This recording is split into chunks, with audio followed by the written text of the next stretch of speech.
Session, Judge Roger Griffin presiding. Thank you. Please be seated. Let's go on the record in the matter of State v. Grist, case number 241101170. Get my computer logged in, counsel, and we'll bring the jury out. Counsel, I put on your tables the jury instructions, the jury verdict form. Have you looked through them briefly? Yes, Your Honor. Any concerns? No, Your Honor. Mr. Matabi? I have not yet, but I believe the other prosecutors have their own. Okay. All right, then. Anything else the state needs to put on the record? No, but if we could wait for Mr. Pomeroy, he just wait to get a drink. We'll be right back. All right. Anything that you wish to put on the record, Mr. Basebar? All right, thank you.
You ready for me to bring the jury in, Mr. Pomeroy?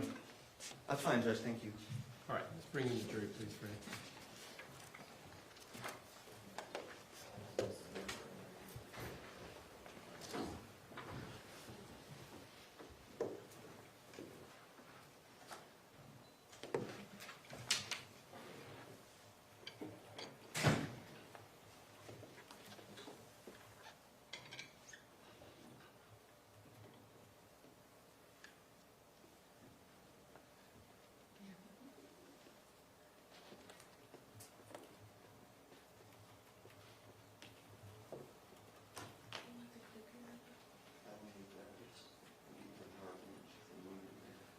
I realized I didn't put in the jury. All rise for the jury.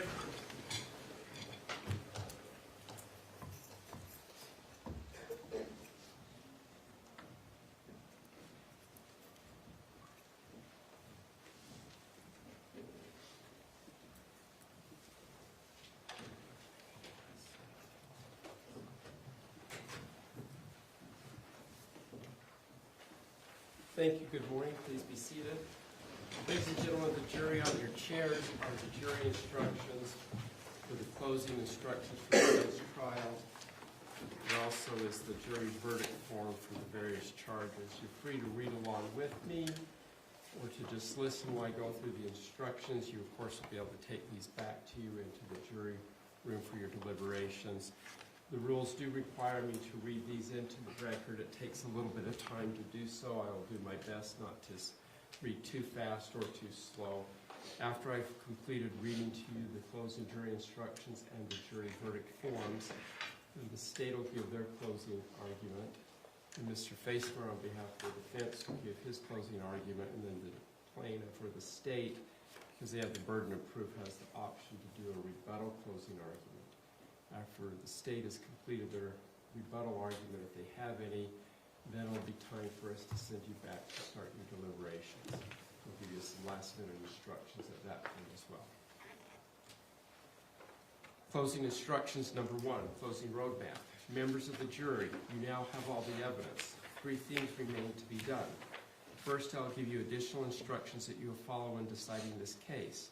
Second, the lawyers will give you their closing arguments. Prosecutor will go first, then the defense. Because the prosecution has the burden of proof, the prosecutor may give a rebuttal. Finally, you will go to the jury room to discuss and decide the case. Number 2, juror duties. You have two main duties as jurors. The first is to decide from the evidence what the facts are. Deciding what the facts are is your job, not mine. The second duty is to take the law I give you in the instructions, apply it to the facts, and decide if the prosecution has proved the defendant guilty beyond a reasonable doubt. You are bound by your oath to follow the instructions that I give you, even if you personally disagree with them. This includes the instructions I gave you before trial, any instructions I may have given you during the trial, and these instructions. All the instructions are important. You should consider them as a whole. The order in which the instructions are given does not mean that some instructions are more important than others. Whether any particular instruction applies may depend on what you decide are the true facts of the case. If an instruction applies only to facts or circumstances you find do not exist, you may disregard that instruction. Perform your duties fairly. Do not let any bias, sympathy, or prejudice that you may feel toward one side or the other influence your decision in any way. You must also not let yourselves be influenced by public opinion. Number 3, closing arguments. When the lawyers give their closing arguments, keep in mind that they are advocating their views of the case. What they say during their closing arguments is not evidence. If the lawyers say anything about the evidence that conflicts with what you remember, you are to rely on your memory of the evidence. If they say anything about the law that conflicts with these instructions, you are to rely on these instructions. Number 4, legal rulings. During the trial, I've made certain rulings. I made those rulings based on the law and not because I favor one side or the other. However, if I sustained an objection, if I did not accept evidence offered by one side or the other, or if I ordered that certain testimony be stricken, then you must not consider those things in reaching your verdict. Number 5, judicial neutrality. As the judge, I am neutral. If I've said or done anything that makes you think I favor one side or the other, that was not my intention. Do not interpret anything I've done as indicating that I have any particular view of the evidence or the decision you should reach. Number 6, evidence closing. You must base your decision only on the evidence that you saw and heard here in court. Evidence includes what the witnesses said while they were testifying under oath and any exhibits submitted into evidence. Nothing else is evidence. The lawyer's statements and arguments are not evidence. Their objections are not evidence. My legal rulings and comments, if any, are not evidence. In reaching a verdict, consider all the evidence as I have defined it here and nothing else. You may also draw reasonable inferences from that evidence. Number 7, items not admitted into evidence. Transcripts, police reports, or other written audio or visual materials may have been referenced during the trial, but not admitted as exhibits. It is common during deliberations for jurors to ask to review these materials or to have transcripts of what witnesses said during trial. These materials, other than what may have been admitted as exhibits, may not be requested as part of your deliberations. Number 8, witness credibility. In deciding this case, you will need to decide how believable each witness was. Use your judgment and common sense. Let me suggest a few things to think about as you weigh each witness's testimony. How good was the witness's opportunity to see, hear, or otherwise observe what the witness testified about? Does the witness have something to gain or lose from this case? Does the witness have any connections to the people involved in this case? Does the witness have any reason to lie or slant the testimony? Was the witness's testimony consistent over time? If not, is there a good reason for the inconsistency? If the witness was inconsistent, was it about something important or unimportant? How believable was the witness's testimony in light of other evidence presented at trial? How believable was the witness's testimony in light of human experience? Was there anything about the way the witness testified that made the testimony more or less believable? In deciding whether or not to believe a witness, you may also consider anything else you think is important. You do not have to believe everything that a witness said. You may believe part and disbelieve the rest. On the other hand, if you are convinced that a witness lied, you may disbelieve anything the witness said. In other words, you may believe all, part, or none of a witness's testimony. You may believe many witnesses against one or one witness against many. In deciding whether a witness testified truthfully, remember that no one's memory is perfect. Anyone can make an honest mistake. Honest people may remember the same event perfectly. Number 9, presumption of innocence, closing. Remember, the fact that the defendant is charged with a crime is not evidence of guilt. The law presumes that the defendant is not guilty of the crimes charged. This presumption persists unless the prosecution's evidence convinces you beyond a reasonable doubt that the defendant is guilty. Number 10, reasonable doubt, closing. As I instructed you before, proof beyond a reasonable doubt is proof that leaves you firmly convinced of the defendant's guilt. There are very few things in this world that we know with absolute certainty, and in criminal cases, the law does not require proof that overcomes every possible doubt. If the evidence leaves you firmly convinced that the defendant is guilty of the crime charged, you must find the defendant guilty. On the other hand, if there is a real possibility that she is not guilty, you must give the defendant the benefit of the doubt and return a verdict of not guilty. Number 11, direct and circumstantial evidence. Facts may be proved by direct or circumstantial evidence. The law does not treat one type of evidence as better than the other. Direct evidence can prove a fact by itself. It usually comes from a witness who perceived firsthand the fact in question. For example, if a witness testified he looked outside and saw it was raining, that would be direct evidence that it had rained. Circumstantial evidence is indirect evidence. It usually comes from a witness who perceived a set of related events, but not the fact in question.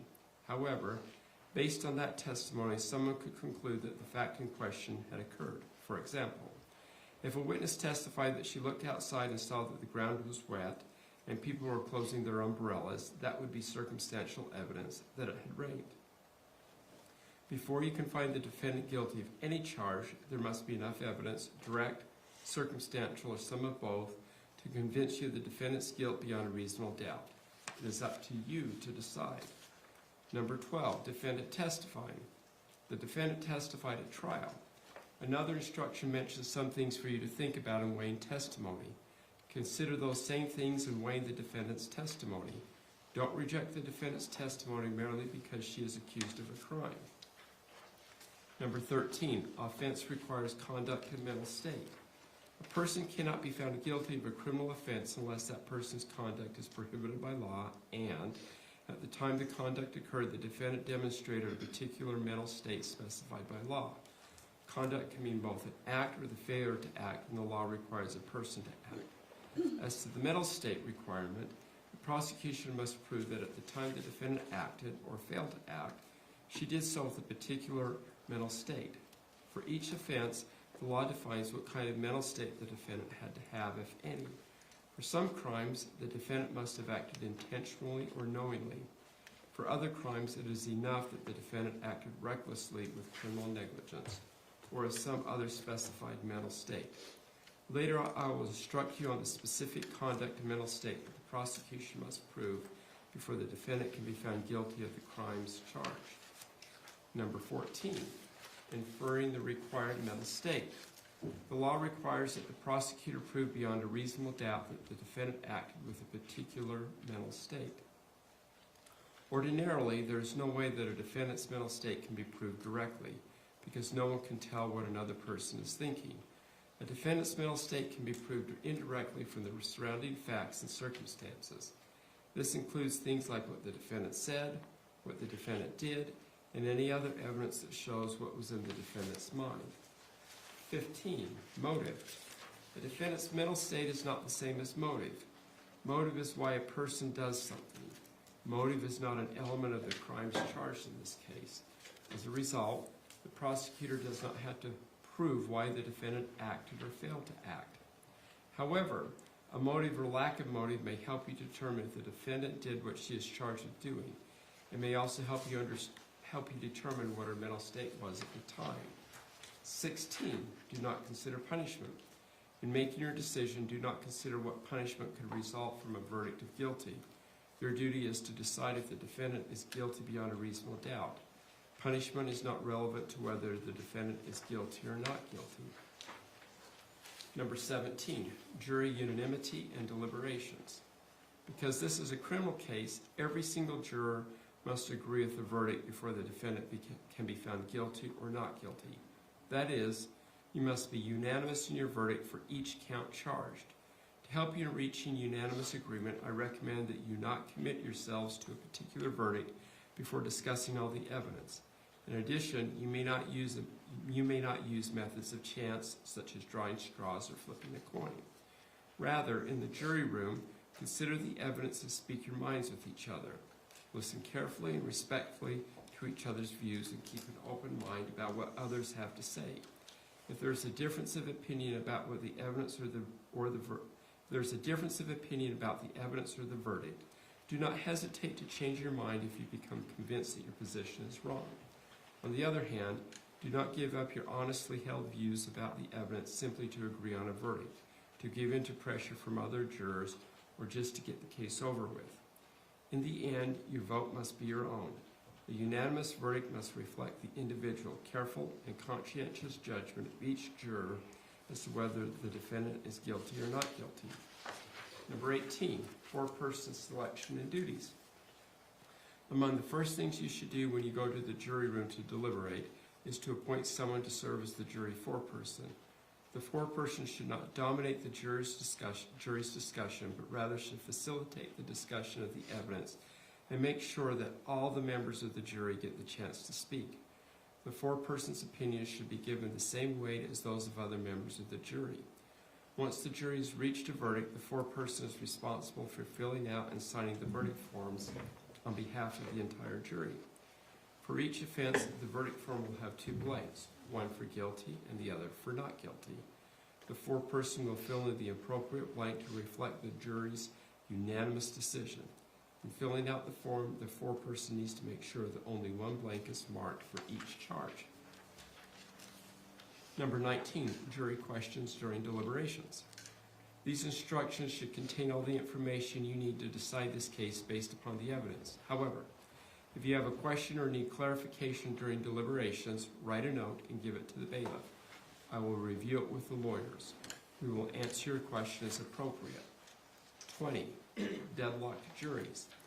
The verdict must represent the considered judgment of each juror.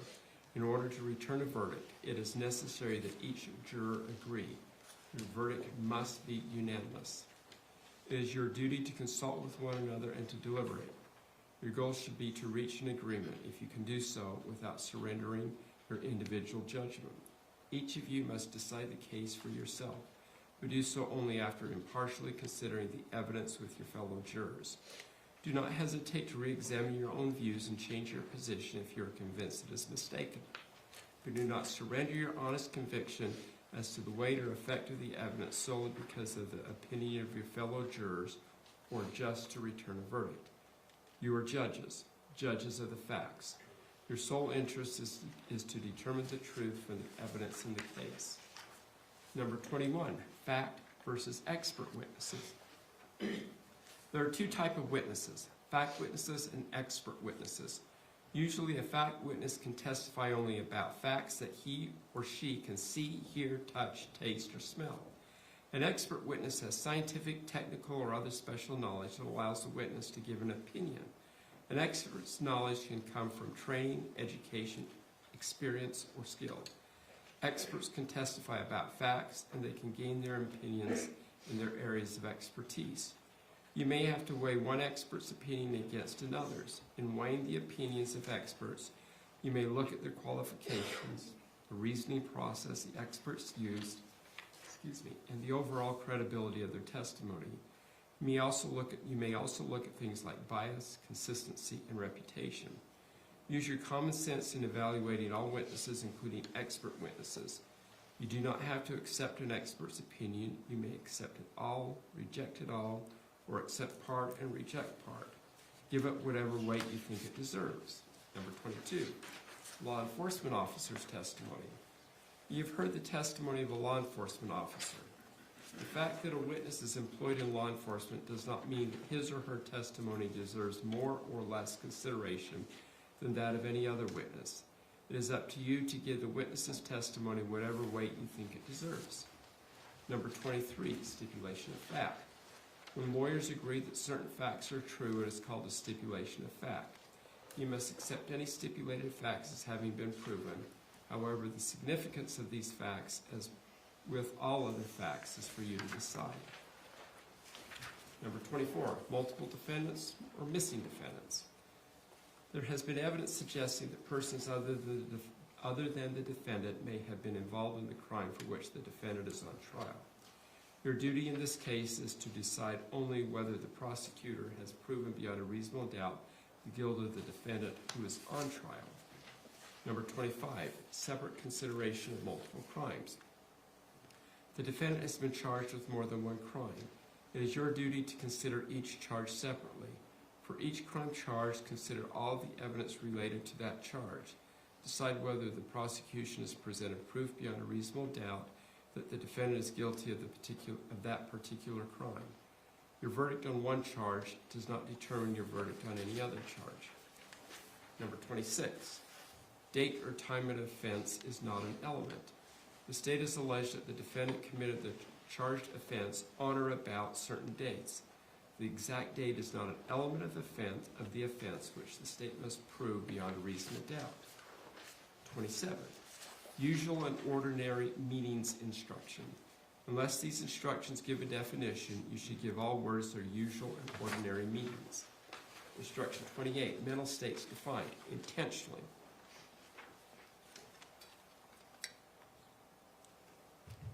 A person acts intentionally or with intent when her conscious objective is to 1.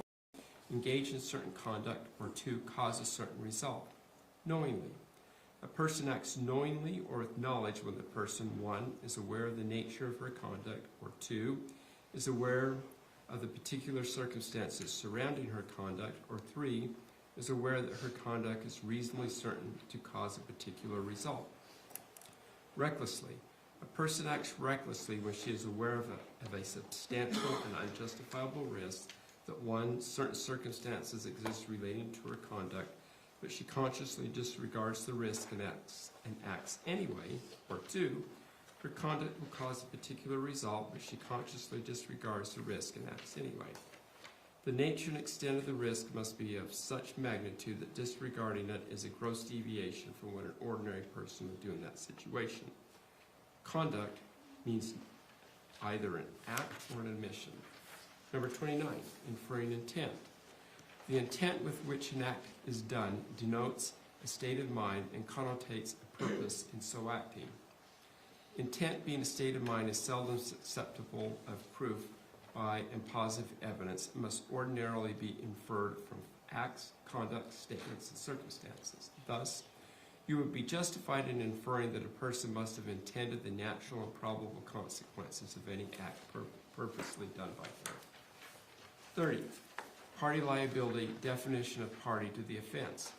A person can commit a crime as a party to the offense. In other words, a person can commit a criminal offense even though she did not personally do all the acts that make up the offense.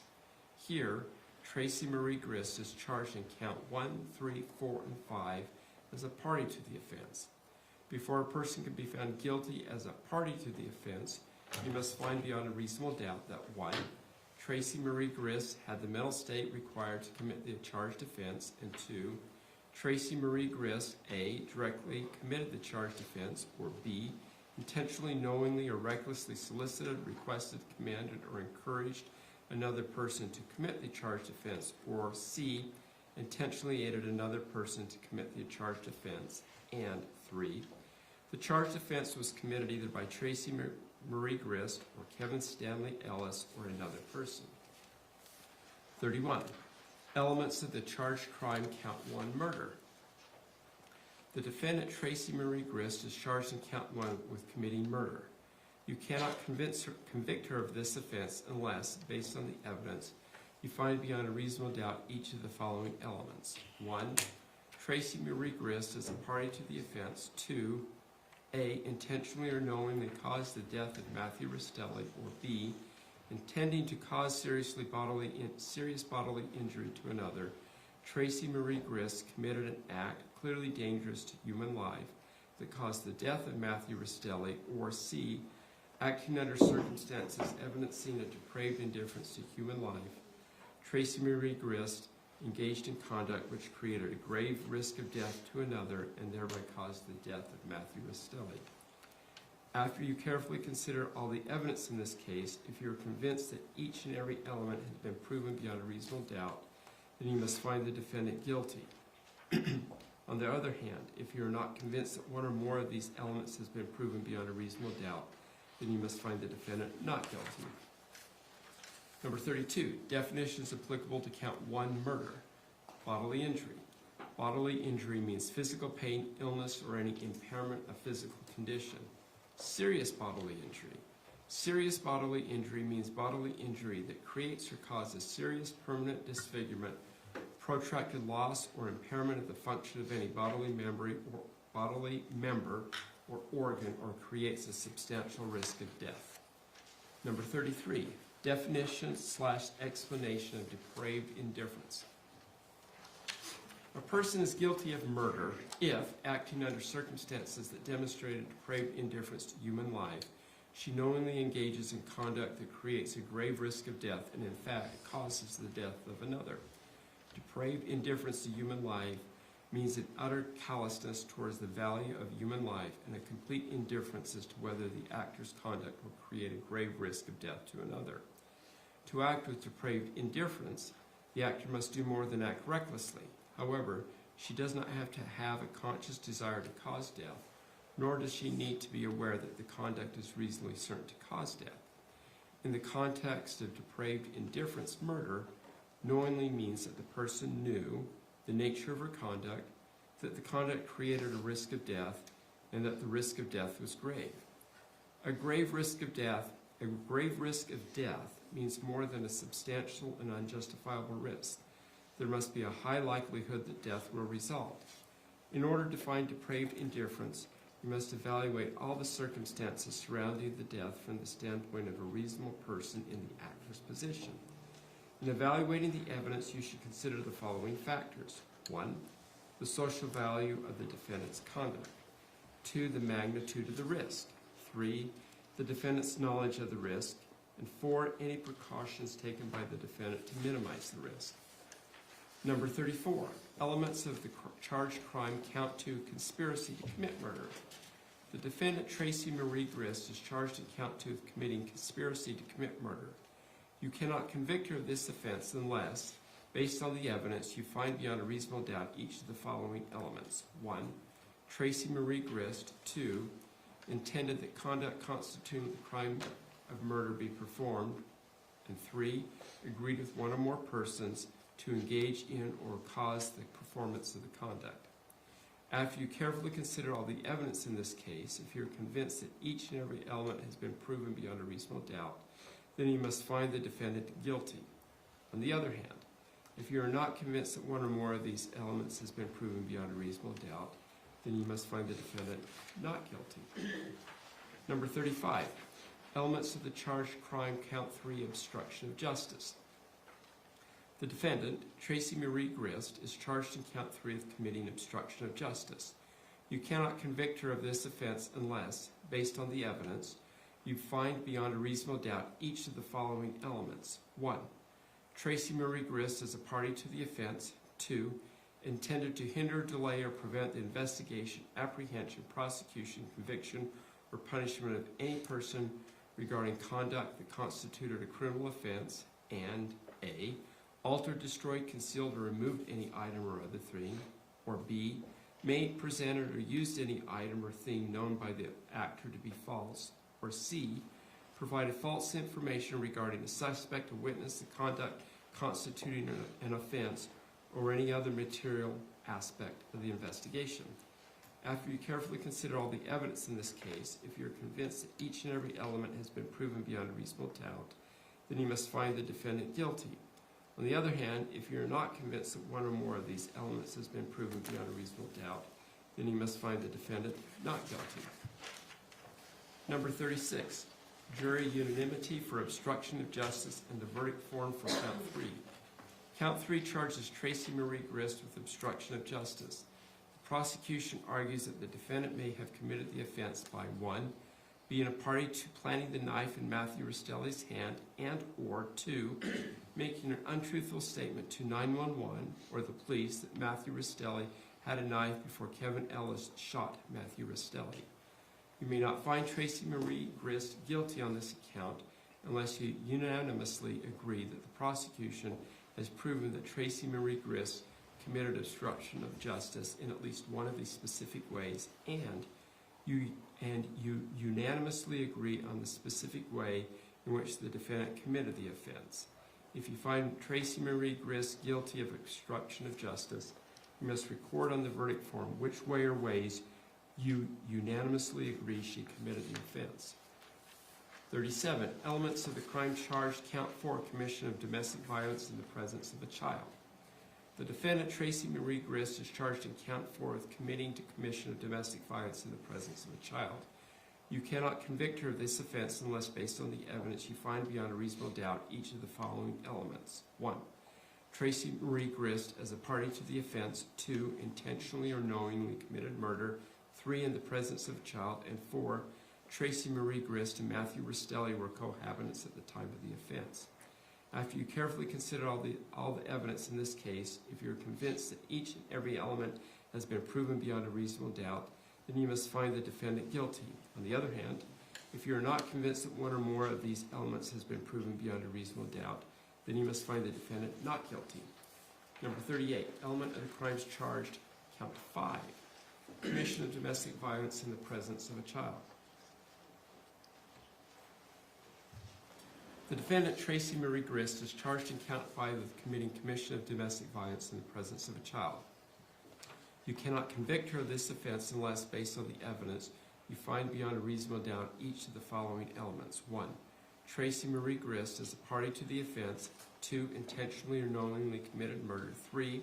In the presence of a child. And 4. Tracey Marie Grist and Matthew Restelli were cohabitants at the time of the offense. After you carefully consider all the evidence in this case, if you're convinced that each and every element has been proven beyond a reasonable doubt, then you must find the defendant guilty. On the other hand, if you are not convinced that one or more of these elements has been proven beyond a reasonable doubt, then you must find the defendant not guilty. Number 39, stipulation of fact regarding cohabitation. When lawyers agree that certain facts are true, it is called a stipulation of fact. You must accept any stipulated facts as having been proven. However, the significance of these facts, as with all facts, is for you to decide. The parties have stipulated that Tracey Marie Grist and Matthew Restelli were cohabitants at the time of the offense. Number 40, definitions applicable to counts 4 and 5, commission of domestic violence in the presence of a child. Child means an individual younger than 18 years old. In the presence of a child. In the presence of a child means A, in the physical presence of a child, or B, having knowledge that the child is present and may see or hear an act of domestic violence. Cohabitant. Cohabitant, as used in this case, means an individual who is 16 years or older who, 1, is related by blood or marriage to the other party as the individual's parent, grandparent, sibling, or any other individual related to the individual by consanguinity or affinity to the second degree. As Instruction 39 provides, the parties have stipulated that Tracey Marie Grist and Matthew Restelli were cohabitants at the time of the offense. Instruction number 41, special verdict form for cohabitation. If you determine beyond a reasonable doubt that Tracey Marie Grist committed either murder count 1, conspiracy to commit murder count 2, domestic violence in the presence of a child count 4, or domestic violence in the presence of a child count 5, you must complete the special verdict form titled Special Verdict Form for Cohabitant. Number 42, jury unanimity, multiple offenses with identical elements. The prosecution is charged in count 4 and count 5 that Tracey Marie Grist committed commission of domestic violence in the presence of a child multiple times. Although each of these counts has similar or identical elements, you must consider each count separately and render unanimous agreement on whether Tracey Marie Grist is guilty or not guilty of each individual count. You may not find the defendant guilty of any count unless you unanimously agree the prosecution has proven the specific act and the elements of the offense for each count, and you unanimously agree the prosecution has proven all other elements of the count. You may find the defendant guilty of all of these counts, none of these counts, or only some of these counts, but for each count your decision must be unanimous. In this case, count 4 is based on the alleged conduct of committing the offense in the presence of SR. Count 5 is based on the alleged conduct of committing the offense in the presence of CR. I'll now read to you the various verdict forms. In the 4th District Court, Provo, Utah County, State of Utah Plaintiff versus Tracey Marie Grist, Defendant. Verdict form for Count 1, case number 2411-01170, Judge Roger W. Griffin. As to Count 1, we, the jury, impaneled in the above entitled cause, find the defendant as to Count 1, murder as charged in the information, blank guilty or blank not guilty. And then below that is a line with the jury foreperson. The jury foreperson will select the correct answer and then sign their name and put their juror number by their name. The next jury verdict form. In the 4th District Court, Provo, Utah County, Utah, State of Utah versus Tracey Marie Grist. Verdict form for Count 2, case 2411-01170, Judge Roger W. Griffin. As to Count 2, we, the jury, impaneled in the above entitled cause, find the defendant as to Count 2, conspiracy to commit murder as charged in the information, blank guilty or blank not guilty. Then a signature line for the jury foreperson. Similarly, you should check the right box for the jury's decision, sign, and put your jury number next to your signature. The next verdict form. In the 4th District Court, Provo, Utah County, Utah, State of Utah versus Tracey Marie Grist, Defendant. Verdict form for Count 3, case number 2411-01170, Judge Roger W. Griffin. As to Count 3, we, the jury, impaneled in the above entitled cause, find the defendant as to Count 3, obstruction of justice, as charged in the information, blank guilty or blank not guilty. Further, having found the defendant guilty, we unanimously find, and you mark all that apply and leave blank if the defendant is found not guilty. Blank Tracey Marie Grist was a party to planting the knife in Matthew Restelli's hand. Tracey Marie Grist made an untruthful statement to 9/11 or the police that Matthew Restelli had a knife before Kevin Ellis shot Matthew Restelli. Blank foreperson. Similarly, we'll check the right box, guilty or not guilty, and then after making that decision, you'll move down following the instructions and check a box as applicable or a line for the next section, and then sign and put your juror number. The next verdict forms for Counts 4 and 5. In the 4th District Court, Provo, Utah County, State of Utah, Plaintiff versus Tracey Marie Grist, Defendant. Case number 2411-01170, Judge Roger Griffin. As to Count 4, we, the jury, impaneled in the above entitled cause, find the defendant as to Count 4, commission of domestic violence in the presence of a child as charged in the information, blank guilty or blank not guilty.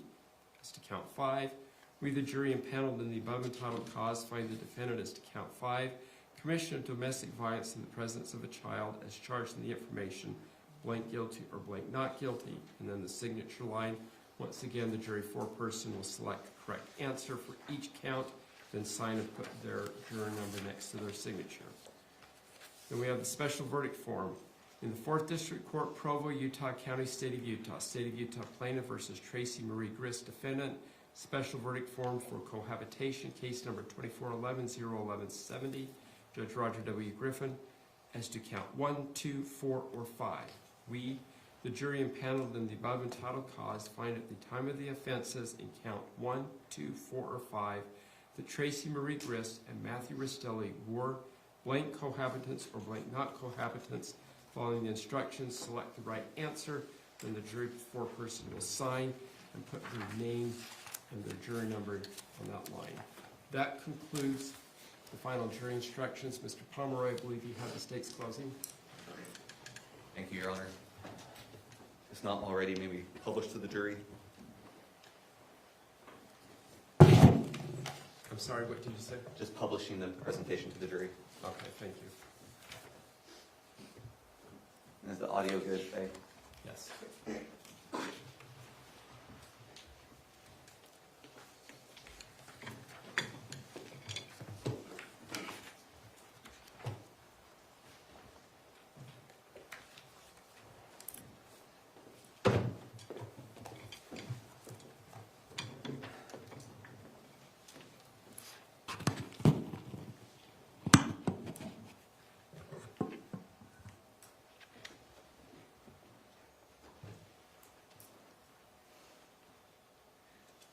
Kevin Ellis pulled the trigger, but Tracey Grist killed Matthew Restelli. The question isn't whether it was murder. The question is whether Tracey is tied to that murder. Under the law, a person is guilty of a crime if she intentionally helps bring it about, if she solicits it, if she encourages it, if she helps it to happen. She doesn't have to pull the trigger to be a murderer. So again, Kevin shot, but Tracey is a murderer. Fueled by her hate for Matthew, inspired by her interest in true crime, Tracey planned and executed a knockoff of the Donna Adelson conspiracy. After all, as Tracey herself put it, sometimes you have to color outside the lines. Now, in this conspiracy, Kate and her kids were the motive, Kevin was the means, and Tracey was the mastermind, the manipulator. Let's briefly address each of those three. Start with the motive. Kate was unhappy in her marriage. She viewed it as loveless. She had already moved on to other men. She wanted a divorce and custody of her kids. But when she ran away to Utah, a divorce attorney told her it wouldn't be so easy. As she put it in a text to her friend, she felt both hopeless and fucked. Tracey too gained a motive by this turn of events. Remember what Matt texted her after she convinced Kate to skip town on him. You infected Kate with the need to leave California. I will not forget your involvement in this. Enjoy your short time with them. You will not be welcome in our house again. If you don't text me the address where his children were, I will be calling the sheriff for kidnapping. Tracey not only hated Matt, but feared that if he remained in the picture, she would lose at least some level of access to her daughter and her grandchildren. Everyone understood that this was the final straw.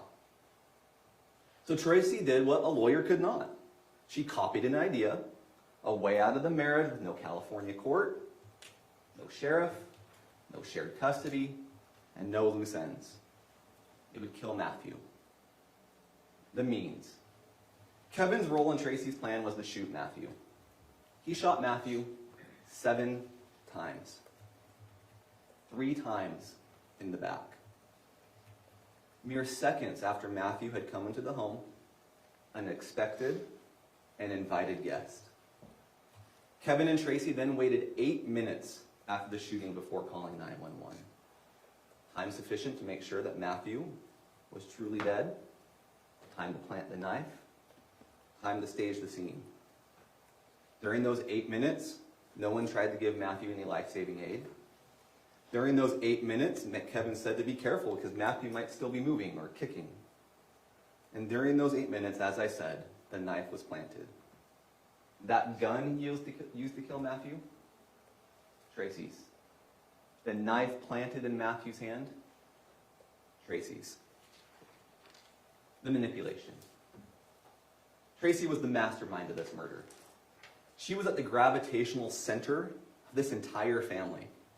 She was the one who got each and every family member to carry out their needed part, and certainly some of them did so unwittingly as to what Tracey's ultimate goal was. She was the connection between Kate and Kevin.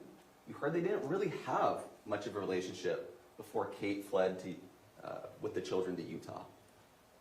She was literally the voice in Kate's ear, telling Kate what to say when Kate was speaking on the phone to Diane, Matthew's mother. She dictated to Kate what Kate should say or text to Matthew as Kate was luring him to Utah and inside the home. And Tracey was metaphorically the voice on Kate's shoulder as she convinced her that this was the way out. She manipulated Kevin. She preyed on his protective instincts for Kate, but more importantly, his instincts for those 2 children. She pressured him into ambushing, shooting, and killing Matthew. So she manipulated Rachel to get Rory and Jake out of the house so they wouldn't be witnesses. She manipulated Rachel to be the lookout, feed updates as Matt drove to Utah. Remember the messages Rachel sent both Kevin and Tracey just a few minutes before the murder? Orem, find my. She was also the one who had Rachel tell Tim he wouldn't be needed that night? Why not? Because the plan Tim knew about, just to be the peacemaker, to be a presence during a conversation, that had changed. Tim wouldn't be needed to keep the peace because Tracey didn't need him to keep the peace. She didn't want him to keep the peace. She intended for Kevin to shoot Matthew, and the fewer witnesses, the better. And Tracey worked with Tara Lynn to help plant a false story of reconciliation in their text messages, presumably for the police to find. You saw Kate testify. She may have wanted Matthew out of the picture. We can be real. We can use our common sense. It was obvious that Kate was not capable of planning or carrying out this murdering conspiracy by herself. You heard Kevin's word. Whose idea was this? It's Tracey's idea. At the beginning of this trial, my colleague asked you to follow the evidence. Not what he said, not what opposing counsel said, not what I say, but what the evidence says. He asked you to consider several questions as you sat throughout this trial. Did Tracey Grist cause the death of Matthew Restelli? Did Tracey agree with Kathryn and or Kevin to kill Matthew? Did Tracey help plant the knife or plant the knife? In a moment, we will review the evidence together to see what answers it gives us to these questions. But first, I want to review just a few of the instructions Judge Griffin just gave you, because the law he gave you will help you determine which narrative is letting the facts speak for themselves, and which narrative is distorting the facts to fit a story that does not reflect the reality of what happened.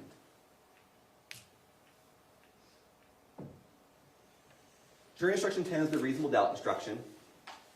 I want to call your attention to just a few passages in each of these instructions. There are very few things in this world that we know with absolute certainty. And in criminal cases, the law does not require proof that overcomes every possible doubt. You just need to be firmly convinced. And if I say anything in this closing argument that makes it seem I'm undercutting that, I'm not. If I say anything, a slip of a tongue that makes it seem like I'm shifting the burden to the defendant, I am not. She has no burden. The state has the burden. But be clear on what the burden is. You only have to be firmly convinced, not beyond a shadow of a doubt or some other standard. What is evidence?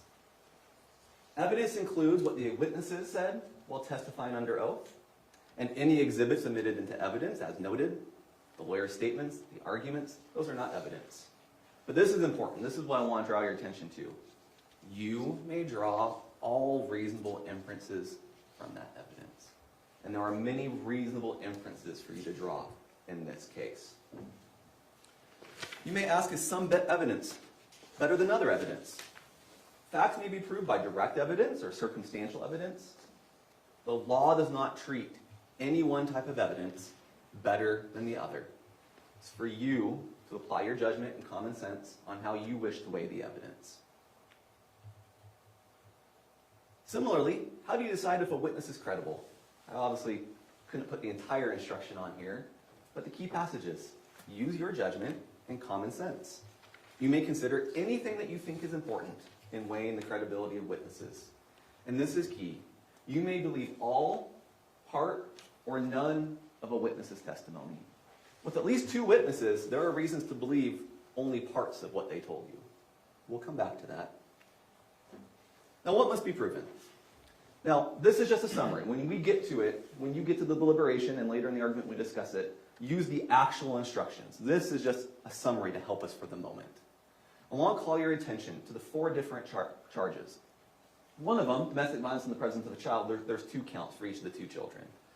But you'll notice that murder, as a party to the offense, did Tracey Grist cause the death of Matthew? Obstruction, as a party to the offense, did Tracey plant the knife or make an untruthful statement to police or 911? Domestic violence in the presence of a child, as a party to the offense, did Tracey Grist commit the murder in the presence of the children? And then conspiracy is slightly different. Tracey Grist, intending that the crime be performed, agreed with 1 or more persons to engage or cause the performance. 3 of these charges have that language as a party to the offense. And that's important to look at for a moment. What does that mean? How can you be a party to the offense? If she has the mental state required for the offense, that's something the instruction will tell you a little bit more about in a moment. If she directly commits it, or if she solicits it, or requests it, or commands it, or encourages it, or intentionally aids it, she's just as guilty as the person who actually did it. So if she solicited, requested, commanded, encouraged, or aided Kevin in shooting Matthew, she's guilty of murder. The same for the obstruction, and the same for the domestic violence in the presence of a child. Now, with this law in mind, I want to review the facts together with you. And in these facts, we will see, as surely as the day is long, that Tracey Grist is not just a party to the offense, but the key party to the offenses of murder and obstruction and conspiracy and domestic violence in the presence of a child. Now, we admitted a lot of exhibits in this case, a substantial amount. And this is just the documentary evidence, not to mention the videos, not to mention the audio. I'm going to thank you in advance for your patience as we go through some of that. We don't have time to go through all of that. You can choose in your deliberations to go through all of it. I want to highlight the key points for you. So let's turn to the evidence. We begin with a more in-depth look at the development of the motive and origins of this conspiracy. Now, as you've heard, Matthew and Kate married in 2016, and they lived in California. They certainly had their issues. It was called a toxic relationship during trial. Regardless, by early 2024, that relationship was strained. Kate was unhappy. She viewed it as loveless.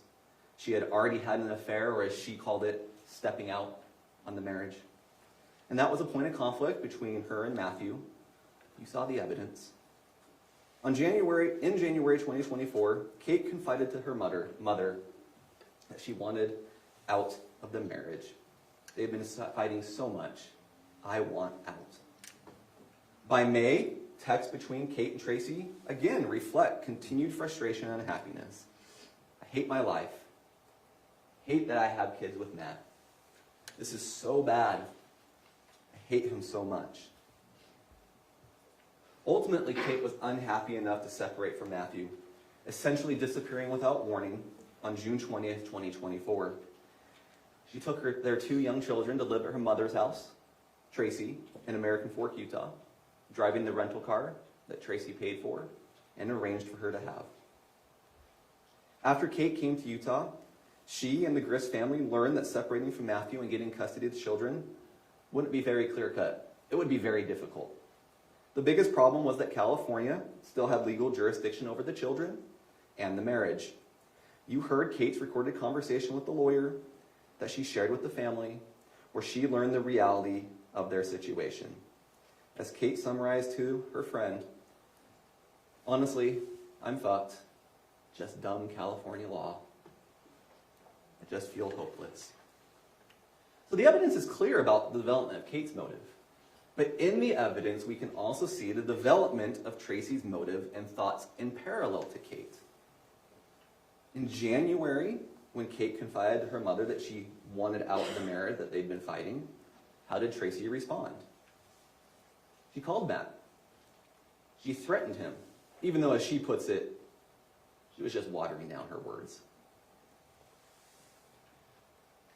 And then Kate said, "Don't call him." And she replied that she wouldn't. "I'll just drive 9 hours and strangle him. Fuck him."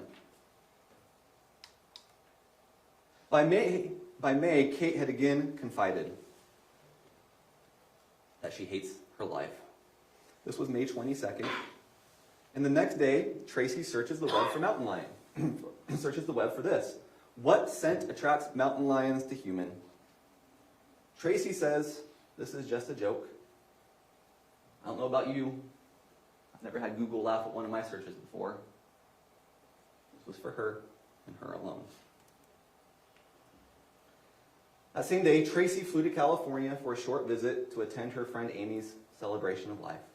She returned home on May 30th, and then shortly thereafter, she starts days of texts and searches that aren't just coincidence, but rather show what Tracey thinks of Matthew and what's on her mind at this point in time. So on June 4th, around 6:02 p.m., Tracey reaches out to her daughter, Tara Lynn. Can you talk? So mad at Matt. So mad.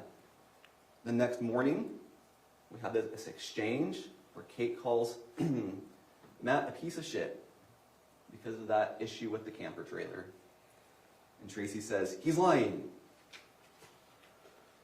And then, a little bit later that day, tells Rachel, Matt made it so I want to kill him. When Katie asked about whatever I had said about her being the camper too much, which I never said anything, he straight up lied. I'm gonna kill him. And then by the evening of June 6th, and the next morning, June 7th, she searches more. She searches more about the Donna Adelson murder conspiracy. She searches Katie Magbanwa pictures, Katie Magbanwa, Kathryn Magbanwa attorney, Katie Magbanwa's second trial defense charts. You may remember that Katie was the middleman in the Donna Adelson conspiracy to murder her son-in-law. She also searches, how old were Dan Markle's kids when Dan was killed? Dan was Donna's son-in-law, who she murdered through the use of a hitman. Or we could use the defense's statements from opening, where he said, it's just a guy who got murdered by another guy. It was a messy deal. Also a conspiracy. What these texts, internet searches, and verbal conversations show is that Tracey returned again and again over time to her contempt for Matthew and the idea of killing him. Look, we need to be clear about at least one thing here. Offhanded comments and Google searches alone do not prove guilt. Back in January, the murder wasn't in play yet. But when you see the comments continue, when you see the comments followed by research, the research followed by planning, the planning followed by an execution of the plan followed by a cover-up, it tells you what was on her mind, and you know exactly what her intent was. You heard Tracey say it herself. I searched what was on my mind. And Matthew's death was on her mind. Moreover, Tracey's feelings influenced the entire family. Let's take one example. From June 16th. This is where Tara Lynn and Rachel have a conversation. Tara Lynn, referring to her husband, asking Rachel, he wants to know if you shot your .380 yet. Rachel says, no. Unfortunately, kids make it hard to get out and go shooting. Ha ha. We need to coordinate with Mom and take it out before any chance of Matt coming. LOL. There's a phrase called kidding on the square. I don't know if you've heard it before. It's a communication style where it allows someone to convey a sincere opinion under the guise of humor. It can give you plausible deniability. I was just kidding. I was just joking about what I said. But what such joking does, when it's repeated time and time again, is to normalize violence. It desensitized the family to the idea of killing Matt. It dehumanized Matthew, that they routinely joked about killing him. It takes a lot to kill another person. Normalizing, desensitizing, dehumanizing, good first steps to get there. Some of it surely started as a joke. That's got to be the truth. That common sense tells you that. It turns out to be a lot less funny when a few months later someone turns up dead. With this understanding of Tracey's mindset towards Matthew, consider what happened once it was decided that Kate would leave Matthew and come to Utah. So on June 16th, the arrangements were made for Kate to come to Utah. Tracey got her on the credit card, they made the bedroom plan, etc., etc. At nearly exactly the same time, Tracey makes the following search. Utah, shoot, break-in. She said, now autocorrect must have spelt it wrongly. Use your common sense. Autocorrect doesn't fill in misspellings. This was an intentional search by Tracey. And then a few hours later, she searches how to file for a divorce, how to establish Utah residency. On the 20th, Kate then came to Utah. And as a result of her coming to Utah, we have the final text conversations between Matthew and Tracey. The ones where Matt texted Tracey after she helped Kate skip town on him. These statements. The ones where he says that you infected Kate. The one where he says, enjoy your short time with them. The one where he threatens to call the sheriff for kidnapping. And we can see as a result of this exchange exactly how Tracey became concerned about what had happened, about what she had done, about the legal implications of bringing Kate and the children to Utah. For what we will see is not a temporary breather, but a permanent break. Because the next morning, on June 22nd, she makes 16 searches related to child custody, the legal implications, and parental kidnapping. Now, what did Tracey learn from all these web searches? We can infer. Remember the instructions? You can make reasonable inferences from the evidence. That she learned exactly what the lawyer told Kate on July 11th. California still had jurisdiction. Jurisdiction for the divorce, jurisdiction for child custody, and there was no way Kate was going to get sole custody of the kids in Utah. And now, at this point, after that, Kate had very real reason to fear losing at least some access to her daughter and her grandchildren. There was the lawyer call on July 11th at 3:29 p.m. Lasted approximately 31 minutes. What did Tracey search at 4:39 p.m.? When was Donna Adelson arrested?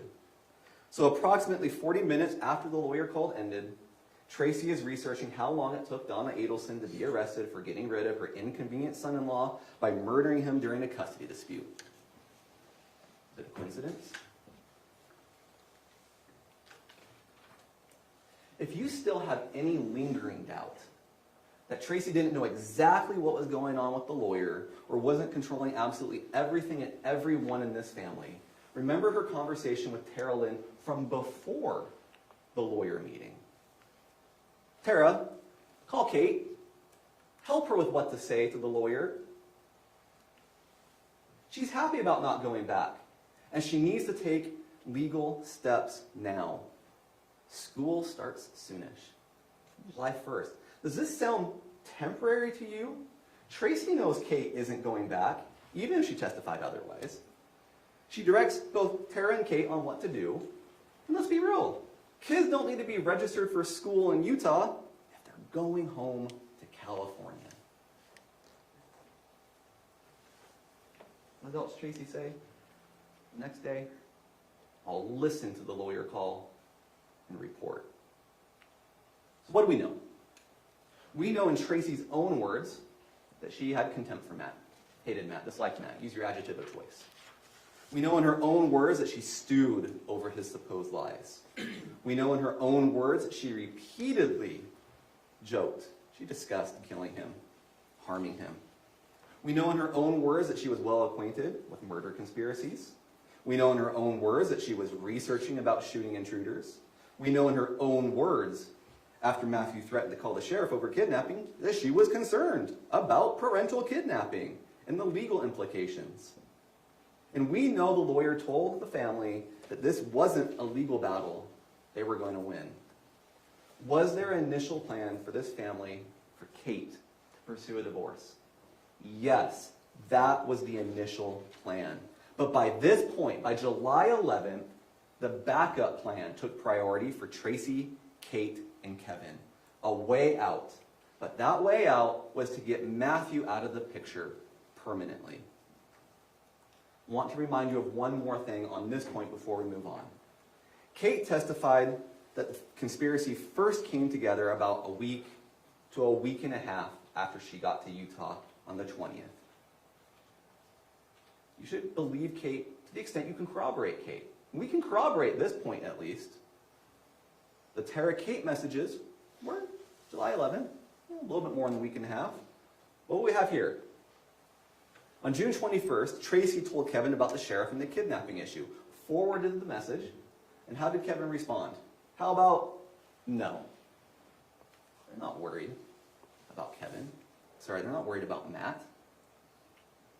And on the 26th, Kate texts Kevin, what day are you coming back? Wondering for Olaf, nickname for Matt. If I have to rush back, I can make that happen.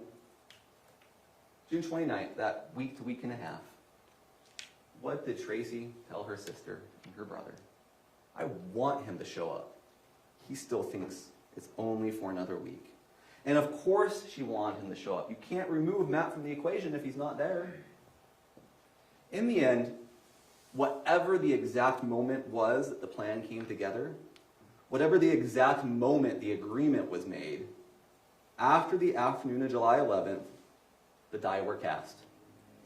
The loose strands of Tracey's ill will towards Matt, the lingering thoughts of harming him, the inspiration from another murder case, were woven together in that final day and a half into a conspiracy that culminated when Kevin shot Matthew. And if you believe at any point in time, whether it was an hour, a day, or a month before the murder, that there was an agreement, that is conspiracy, and Tracey is guilty of the conspiracy and the murder. Now, to be sure, this was a poorly executed conspiracy, with an even worse cover-up, what the defense called the messiest conspiracy. But a messy conspiracy is a conspiracy nonetheless. So now we are going to move to the execution of the conspiracy and its unraveling. The evidence of it, at least in retrospect, can be broken down into 4 phases. And so that's how I'll break it down for you today. They had to lure Matthew to Utah. They had to funnel him or get him inside Tracey's home. They had to ambush him and cover it up. So phase 1, luring Matt to Utah. We've already acknowledged this. For this to work, Matt has to come to Utah. But we also know Matt doesn't want to drive out to Utah. Kate had come to Utah under that guise of the temporary breather. Matt wanted Kate and the kids to come home to California and tried to assist Kate in coming without him traveling too. Matt, as you can see in these exhibits, this is what this is talking about, had arranged for the rental car and given her $600 so she could rent the car and drive back to California. So this was on the 11th that Matt had actually taken these steps, for Kate to come to him and not vice versa. But then Kate and Tracey worked together to create excuses as to why Kate couldn't drive to California and Matt had to come to Utah. They came up with at least 2 ruses that we know about, the sprained ankle ruse and the can't rent the car ruse, right?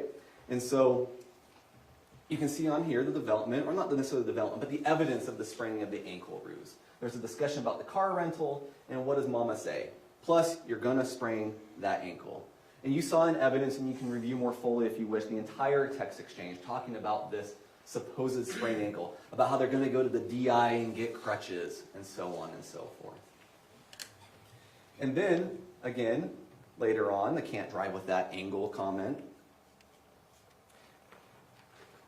And further, the excuse of not being able to do it because of the out-of-state driver's license and credit card versus debit card issue.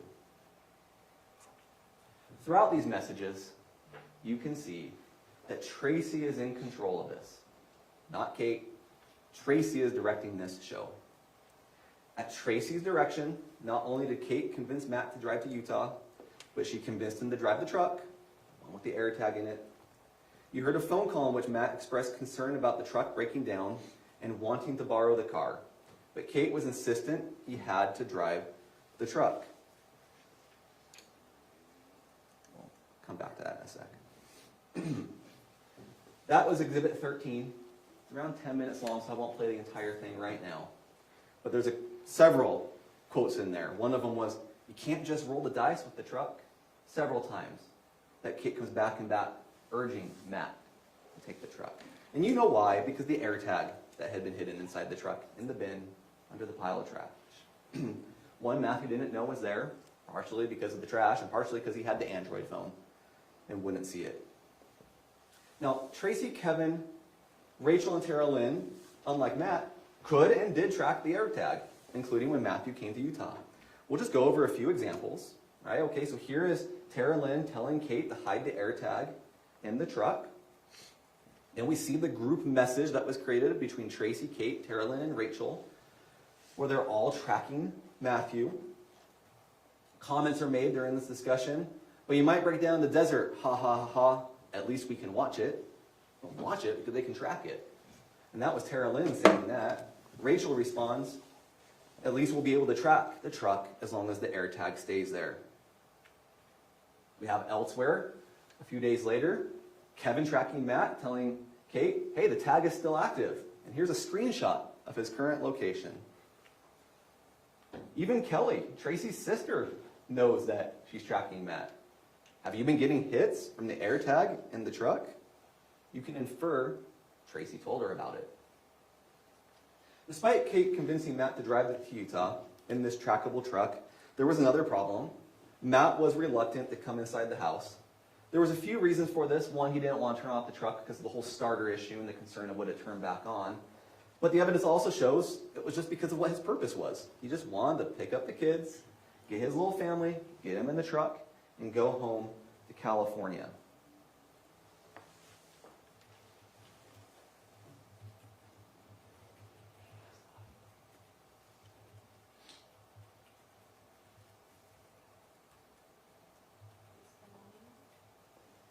Turn the volume, it looks like it may not have been turned up.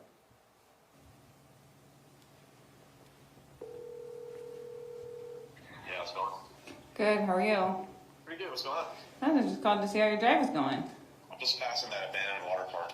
Oh, fun. Cool. Yeah, I just like right now, I'm looking at it. Yeah. My mom said if you're too tired, when you get here that you can always sleep here. She said she'll keep her distance. She'll actually be asleep. It's not like that, I'm just not gonna talk, that's all. Okay. Or if we want, we can get a hotel. She said she'll give us $100 towards it. No, it's not like that. I just wanna see my baby, see you. I brought my pillow and everything else. Right. So, I'm really worried about it. So, what do you want to do? I want you to be comfortable. I will be, Okay. once I have my family. Okay, well, good. That's all I Okay, want. awesome. Yeah. So, cool. I'll just keep Awesome. trucking along here. The morning started with these text messages. Good morning, getting up and getting moving. Exciting for today, is what Kate told him. He responds, I'm over the moon. Can't wait to hug and kiss you all. You have other phone calls in the record that you can listen to from the morning. That last phone call you just heard was at 2:20 afternoon. There's another one around 8:15 p.m. You can listen to all of them if you want. You'll notice Matt's not agitated. Matt's excited about seeing his family, seeing his baby, going home. Completely different than the testimony you heard from Tracey, that he was agitated, and that explains what happened. Not what explains what happened. Anyways, Matthew didn't want to go in Tracey's home. He didn't want that confrontation. He didn't want to turn off the car as we discussed. He just wanted to load quickly and go home.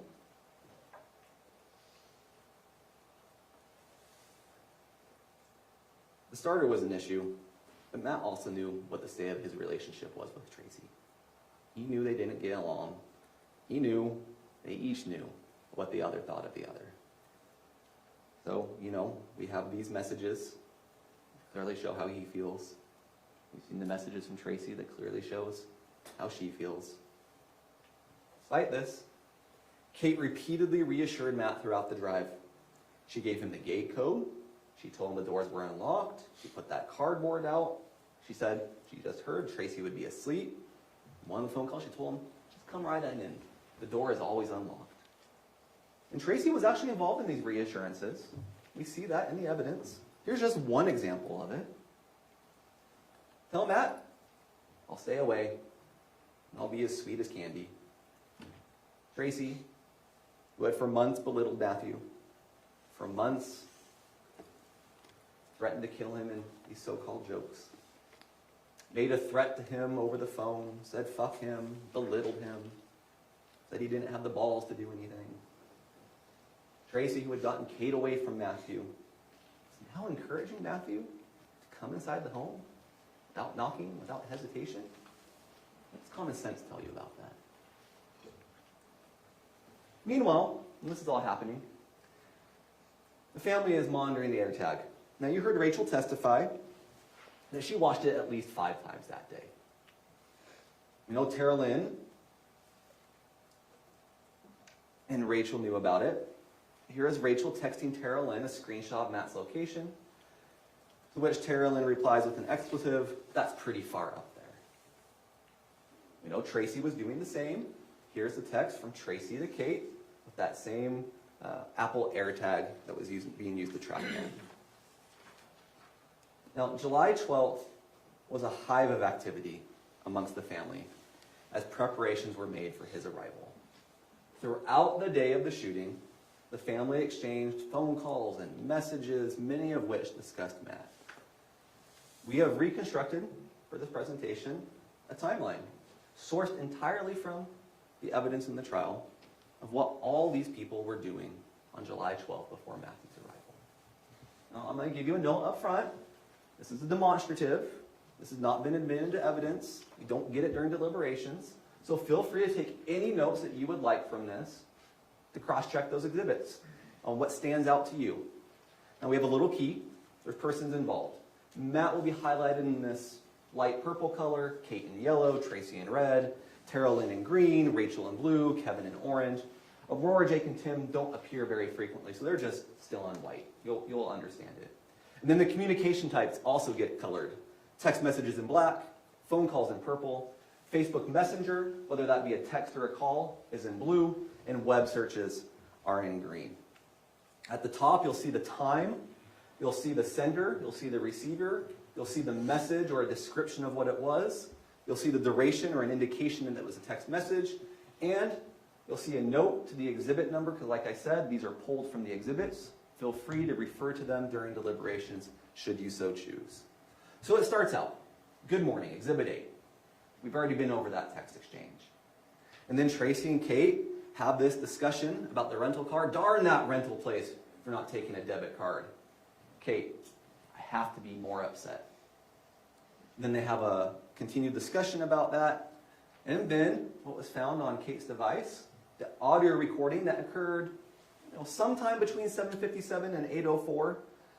The recording where she goes up to Kevin, saying she needs to go make her story more believable or plausible, and that the kids know that she is upstairs. Kate then has a phone call with Tracey, then a phone call with Matt, and then we have some back and forth phone calls. Kate Tracey, Kate Matt, Tracey Tara Lynn Kate, Kate Tara Lynn. At this point,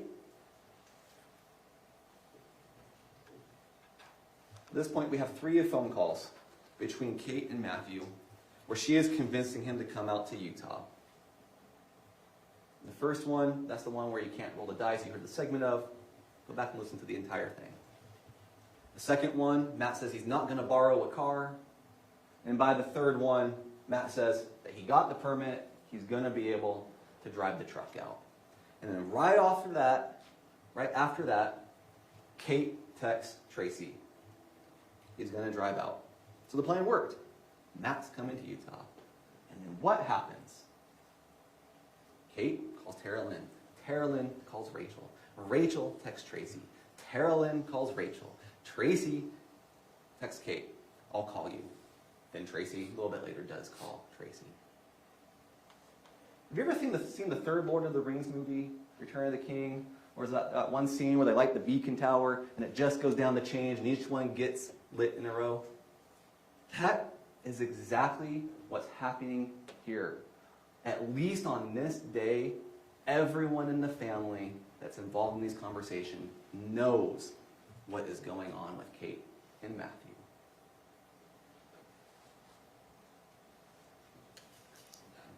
And then we have that text message we already looked at where Tracey shows the AirTag location.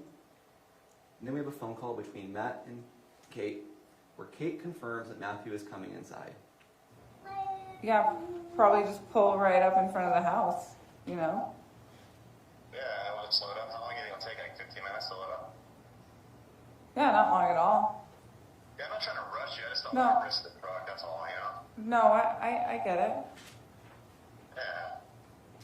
You gonna come inside?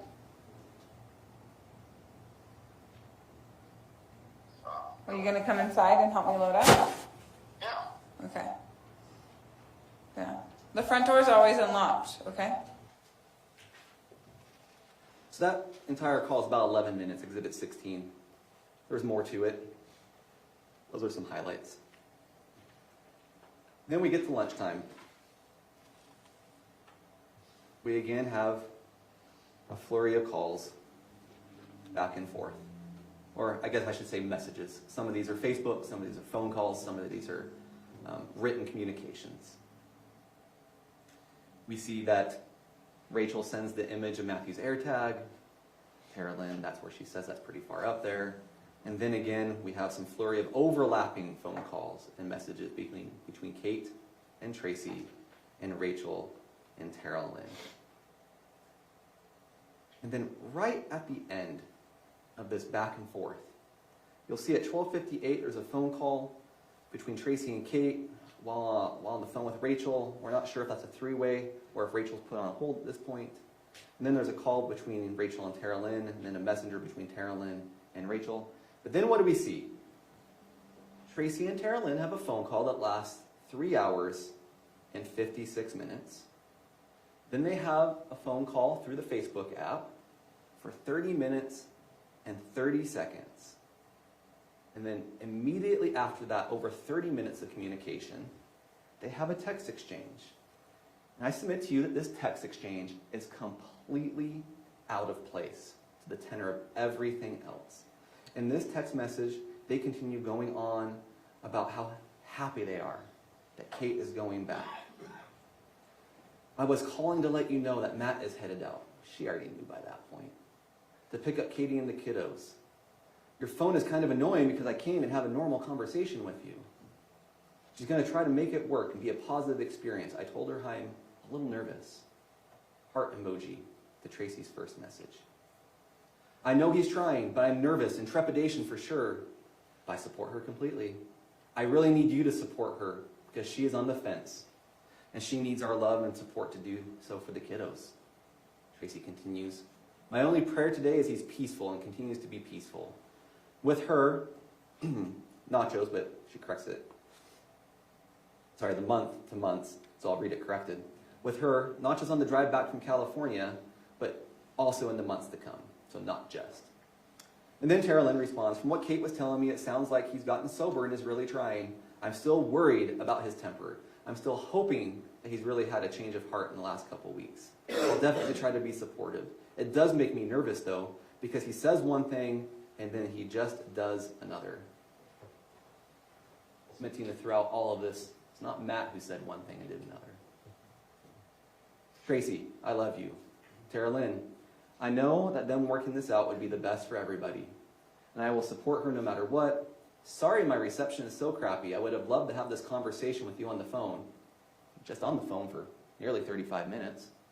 Tracey, I love you, and all I care about is that she is happy, and that the kids are happy, and I feel like her giving this another chance, especially after she came out for some time to think. It continues. The hardest part, they continue this another page or two. Tracey discussed about how she would just stay out of the way unless Matt wants to come in and say hi. I'll give them space. I feel like Matt's not happy with me. And I'll let Katie stay with us. So I'll be fine. As time goes on, I'll be fine. Probably for the best, and so on and so on. Discussion of marriage counseling. The excitement of seeing his family will be just all he's thinking about. Same. Oh gosh, don't say that, Tracey says. If he stews on the whole drive, that would not be good. I pray to God he's only excited to hug those babies. 100%, Tracey says to that. Tracey continues, hey there, I need to focus, so I love you, and I'll talk to you later. And I do not like that. Your phone is ridiculous right now. But I can't imagine how you might be feeling about that dang phone. You probably want to throw it across the room. Tara Lynn, I know, I feel like you only want to see the good side of things sometimes. And I hope that you're right about that things go well. For real. I'll let you work. But thank you for taking the time to text with me. I feel so isolated with my reception being so expletive. We know she's free to use expletives in so many other communications. She edited this one for some reason. Yet one more reason to show this is a ruse, this is planted. Does anyone really believe this? This is completely incredulous. Here's another one that we know that they knew that Kate wasn't going back. Tell everyone not to engage with Matt. There won't be us after this deceptive mood. Great. That's kind of the plan, dude. That's kind of the plan, dude. There won't be us after this. Any event, after that additional ruse, Tracey and Kevin, quick phone call, they're meeting for sushi. Tracey immediately starts planting messages with Kate. What happened since the previous day? Why is she excited now about this? Well, they're excited because they lured Matt out to Utah. He's going to come in the house. So while Tracey is putting up this farce, Kate is relating information to Matthew. Tracey, you see right there at 2:13 p.m., searches the "It's Happening" meme. What's happening? Why is she so excited? And well, again, Tracey is putting up this farce. Rachel is clearing the house. You can see that she calls Jake, she calls Tim, she calls Aurora, she calls them all off. Rachel and Jake live there, so just make sure they're not there. Tim, who was going to come over, hear his testimony, he was told not to come. And then we continue to see phone calls throughout the afternoon being exchanged, some of them missed, some of them connected. But what's most important is that Kate and Tracey continue the ruse of Kate going back to California in those messages to Matt. You heard about preparations, you heard differing reasons for the preparations, but we do agree that the children's toys were cleaned up and placed in another room. You see in the photos that the blanket was placed on the couch right next to where Matt was shot. And also during all these preparations, the family monitored Matt's location. Kate consistently told Matt that she loves him. She was excited, even though we know she had no intent to leave. Her bags were not packed. She's not leaving on a jet plane. She's not going to get in that car with him. And then at least 3 times in this last phone call at 8:13, Kate confirms, "You're going to come right in, though." That's Exhibit 18. And then Kate sends him the gate code. And then at 10:01 p.m., just minutes before Matt's arrival, Rachel texted Tracey and then Kevin and told them to look at the air tag as Matt passed through Orem. So who's the first person she sent it to? Tracey. Who's the second person she sends it to? Kevin. But who is noticeably absent? Who does she not send it to? Kate. Kate, the one the family is supposedly worried about, the one who has an Android device, and so can only access it through the family or one of her kids' iPads, the one we're supposedly worried about if Matthew is truly dangerous, she's the only one left out of the loop. Now finally, one last point. You called me. Skip, wrong way. One last point before we move on. We color-coded this for you. And I'm going to go back to the beginning. And you'll see that Tracey is in red. There it is. Here's the beginning. Tracey's in red. There she is. There she is. There she is. There she is. There she is again. Tracey. Tracey everywhere. More Tracey. She is everywhere because she is everywhere. Tracey is the hub in the middle, and her children are the spokes. She's the mission control. She's orchestrating the entire plot. She agreed with Kate to have Kate, lure Matthew to Utah and come inside the house. She agreed with Kevin to have him lie in wait and shoot. And then she had Rachel get Rory and Jake out of the house and call Tim off and track Matt's location. She had Tara Lynn help her plant a duplicitous story about being happy with Kate going back with Matthew, but also that Matthew might be stewing all day, so be careful. A story that no one should believe at this point. So how do you know she manipulated everyone? Because just look at what she says and then what everyone does. Look at her involvement and look at the result. You know what one of the worst parts of this is? It's that she didn't just deceive Matthew. She deceived some of her own children into doing her bidding without them ever realizing what was truly happening. You called me. We're going to move on to the ambush, the phase 3 as I divided this.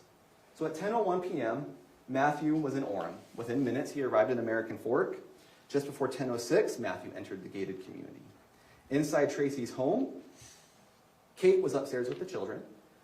Tracey waited in the kitchen, and Kevin had put on a holster and Tracey's gun in preparation for Matthew's arrival. There's really no other explanation for why he'd have the gun and holster on. 10 o'clock at night, inside his own home, safe, gated community. The explanation that you should infer is that he intended to use it, and that's why he had it on under those circumstances. And having been called off or sent away, no one else besides the 2 youngest children asleep upstairs were in the home. At 10:06 p.m., the neighbor's security camera recorded Matt's truck pulling up to Tracey and Kevin's home. It took around 30 seconds to park. The video at least lasts 30 seconds, and you see him at least stopping by the end of it. And then he gets out and goes in. At 10:07 p.m., there's the parked truck. At 10:07 p.m., within mere seconds of his entry, neighbors said they heard the gunshots from the home. Now, when you look and analyze the physical, the forensic, and the medical evidence altogether, it shows you what happened. So as shown in this slide, which I already had up, Matthew took over a little 30 seconds to stop. He left his hazard lights on when he got out. He carefully parked over the cardboard, took a few moments, whatever time he needed, and then proceeded inside. He walked to the front door and entered the home as he was told to. Remember, the door's always unlocked. The screen had been removed. And he took off his sandals right inside the front door as a good guest does. And then we can see from the Faro scan that immediately, or within seconds of Matt's entry, Kevin began shooting. Matthew tried to flee down that hallway to the left. That makes sense because the evidence shows Kevin must have been standing to his right based off bullet casings, bullet trajectory, and all the other scene evidence put together, not any one individual thing. Now, unfortunately, Matthew didn't make it far. You can see with the black redacted box where Matthew fell after being shot in the chest, the side, the wrist, and the back 3 times while he moved away from the door towards the hall, landing that 10 or 15 feet from where he left his sandals. Now we're going to come back to that aspect in a moment and where Matthew fell. But for now, just remember what the crime scene expert, he pointed out where Kevin would have been based off the totality of the circumstances. Casings, the bullets, the trajectories, and all that. And from his testimony, you may reasonably infer that this was an ambush. 10:06, you saw it on the video, 30 seconds, more time to get to the door, 10:07 shots fired. There wouldn't have been enough time for Kevin to run around to that garage and get that gun from the safe. There would not have been enough time for Matthew to walk around as it was described in some of the testimony. It was immediate or near immediate ambush. And that's the result. At 10:08 p.m., the neighbors who had heard the shots texted Tracey and asked if they were okay. At 10:09, no response. They called 911. Now, around this time, Kate, who had stayed upstairs with the kids, overheard Kevin say something to the effect to be careful, because he, being Matthew, might still be moving. Interestingly enough, that's one of the few things that Kate said that didn't have some form of independent or external corroboration until Tracey took the witness stand and said the same thing. So at least that part was true from her testimony. Tracey did not call 911 until more than 8 minutes after the shooting, 6 minutes after the neighbor had called. And by that time, police had already been dispatched and arrived 2 minutes into Tracey's call. Notice when they arrived, the lights were still off. No one in this 8 minutes turned on the lights. They were expecting him and didn't have the lights on awaiting him. Like I said, it was a bad cover-up to a bad conspiracy. We'll come back to that. In that 911 call, Tracey described Matt as armed with a knife, even though when she testified yesterday, she couldn't remember seeing the knife. To police who arrived, Kevin's first words were, "That guy had a knife and I was trailing off." These statements were not true. Matthew was not armed. He was not an intruder. Remember, he was invited. He was expected. He'd been tracked. The cardboard was out. He'd given the gate code, specifically told to come in. Walk right in, because Tracey would be asleep. But she wasn't. And he did, to his death. This brings us to the cover-up, the obstruction, perhaps a better way to put that. First, there's the knife. Okay?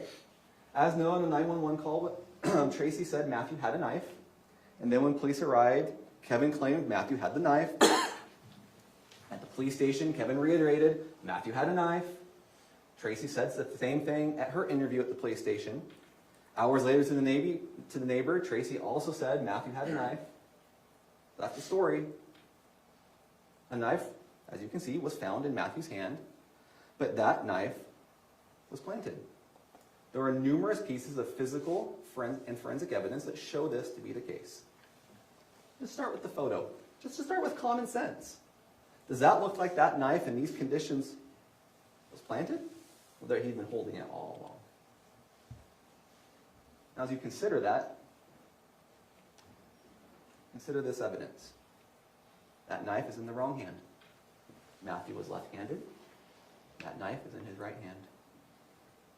Second, the knife is in the wrong position. It's backwards in the wrong hand. So the blade is facing inward, and the spine of the knife is facing the fingers, with the finger grip facing the palm. Can I get that, please? So what I have here is not the actual knife. The actual knife is in that exhibit box. Remember, we showed it to you. You maybe saw the zip ties. So this evidence had DNA testing. You can't touch that. You can see it if you'd like.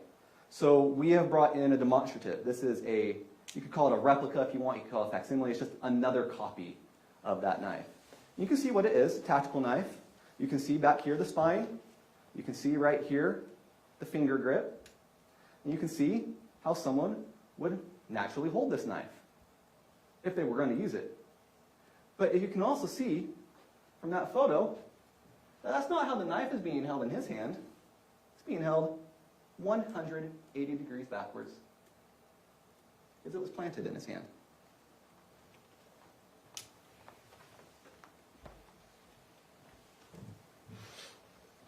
Consider the blood evidence that was discussed. There was the discussion of the blood pooling and the patterns. To be honest, the photos are somewhat graphic, and I'm not going to show all of them. You have all the ones that were admitted into evidence, and you can review it for yourself. But you can see enough here. There's blood pooling near his shoulder. There's no blood pooling under the arm, where that gunshot wound is. Blood is everywhere else, but where the arm and the wound is. And that tells you that arm had been moved. Then there's the medical evidence. Matthew had been shot through his arm near the wrist. We had the discussion where the gunshot wound perforated the skin, the tissue, the ulna bone, and the flexor muscles. Do you really think Matthew would still be holding that knife after being shot 7 times, 1 time in the wrist, running down that hallway away from Kevin, and falling face first on the ground? And fifth, we know that the knife belonged to Tracey. I've reiterated this, and I'll keep reiterating it. Believe Kate to the extent you can corroborate Kate. Okay? Now, Kate did testify. This is Tracey's knife. She told you where it was hidden in the laundry room. She told you that she saw it beforehand. And how can we corroborate this?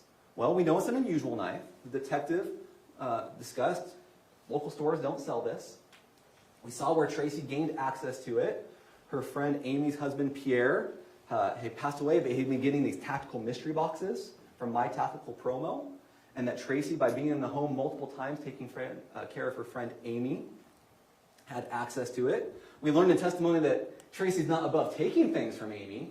We talked about the titles, right? So she had access, and she does that in another circumstance. So you can infer that she did it in this circumstance. And we know from the Facebook posting by mytacticalpromo.com that it is that knife. And then there's the DNA evidence, where, there's a lot you can say about DNA, but what you can say is there's very strong support that the DNA on the knife belonged to Matthew and Kathryn, or Matthew and Kevin, and Matthew or Tracey.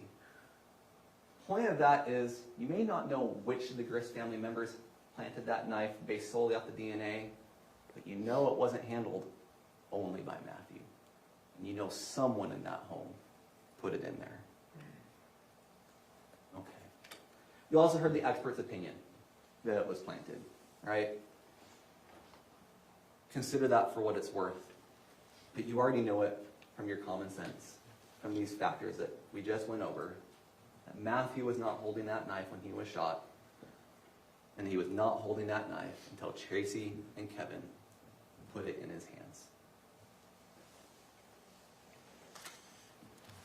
At this point, I want to review a few of the instructions with you. I'm not going to put these on the slide. You're free to follow along. You have a copy of these. If you want to make notes, you can. You certainly don't have to. And I want to be certain of this, that you follow the exact language in these instructions. And I'm just going to walk through a few of them. And we're going to start with inferring intent, right? Tracey left a lot of digital evidence that tells you what her intent is. But you still have to infer a little bit. And you have to infer a little bit about everybody else in the family and what their intent and motivation was. And that's what this instruction tells you can do. You seldom have direct statements, so you use the statements that you have, use the conduct that you have, the circumstances you have to see what the intent is. And then on instruction 30, we have the party liability, the party to the offense instruction that we went over earlier. And we already discussed this, that Tracey is guilty if she directly did any of these crimes, and Tracey is guilty if she intentionally, knowingly, or recklessly solicited it, requested it, commanded it, or encouraged another person to commit the charged offense, or she intentionally aided another person to commit the charged offense. Okay, so with that in mind, let's look at the actual crimes. The instruction 31 is the murder instruction. Tracey Grist as a party to the offense. Let's just focus in on intentionally or knowingly caused the death of Matthew Restelli. If you want to look at B, you want to look at C, you're certainly free to. There's various theories. You could look at this evidence and decide that it was a depraved indifference circumstance. But the theory the state has told you today, the theory that the evidence most closely tracks, is that Tracey Marie Grist intentionally or knowingly caused the death of Matthew Restelli by agreeing with Kevin to have it happen, by agreeing with Kate to have it happen, by soliciting or requesting Kevin to do it, or maybe she just encouraged Kevin to do it. Really, the evidence shows she did all three. She certainly aided by aiding in the ruses of Kate, that she gave Kate the pass to Matt, by helping convince Matt to come into the home to be ambushed by Kevin.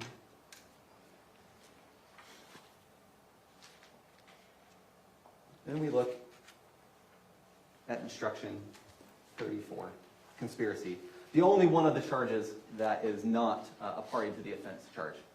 On this one, a little bit more simple in some ways. Tracey Grist intended that the murder be performed, agreed with one or more persons to engage in conduct of performance of the murder. So you could almost think of it like, loosely, as almost like a Russian nesting doll, right? That she conspired, but that's a lot less of a crime in a certain sense than being a party to the offense, right? She can agree that the murder happens without necessarily doing all the soliciting, all the encouraging, all the aiding, right? She just agrees with them to engage or cause it in any little bit of I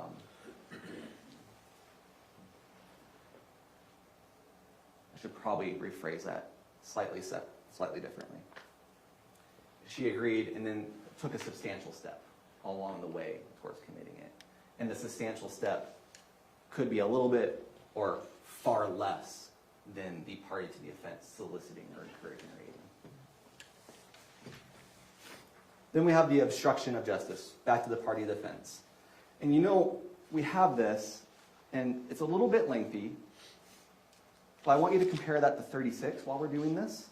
So Tracey, as a party to the offense, had the intent to hinder, delay, or prevent the investigation, the apprehension or prosecution, conviction, or punishment of any person, regarding conduct constituting a criminal offense, and then did one of these three things: altered, destroyed, concealed, or removed, made or presented or used anything known to be false, or provided false information.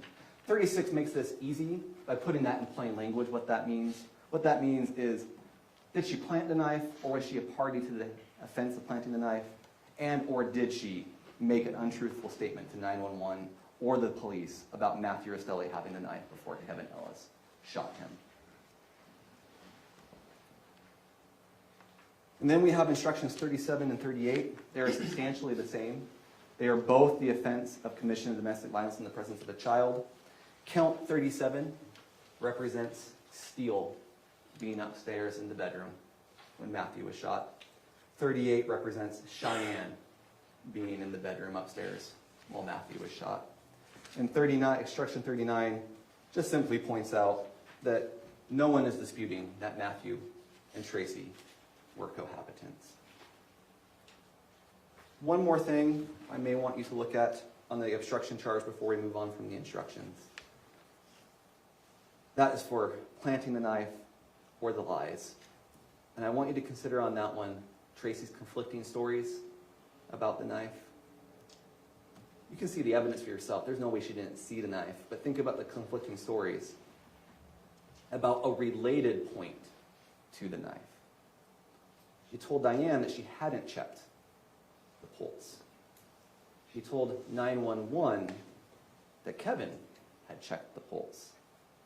And then her testimony is that she had checked the neck and the wrist twice. There's no way that she leaned down to check the neck or the wrist and didn't see that knife. On the other hand, there's no way that that knife was in that hand until she and Kevin planted it. So members of the jury, we're reaching the end here. Are you firmly convinced that's the standard?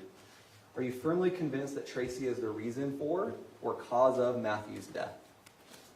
Are you firmly convinced that she did one of these things: solicit, request, command, encourage, or aid the murder of Matthew Restelli? I want to end with the words of her co-conspirators. There were three persons involved in this murder: Kate, Tracey, and Kevin. Again, you, Kate, you can corroborate Kate. She came in, she testified. Bluntly, her testimony didn't go well. She clearly has issues, to put it nicely. But she gave a very specific description about the conspiracy and what was happening. She gave a very specific description of how she even asked Tracey to call it off, and Tracey said no. And you may think there's reasons to discount her because of that credibility instruction. At the same time, you also have the third person in the conspiracy. And what did the third person in the conspiracy say in the recorded phone call? Kevin said also that this was Tracey's idea. Kevin admits to his involvement. And Kevin says that he tried to go to Tracey and say, "Are you sure this isn't the best idea you're having? You will affect so many, many lives." She ruined so many lives, and I'm worried to hurt her feelings. Yeah. Well, I can tell you something now, a little extra. What's that? Oh, I asked if she was sure.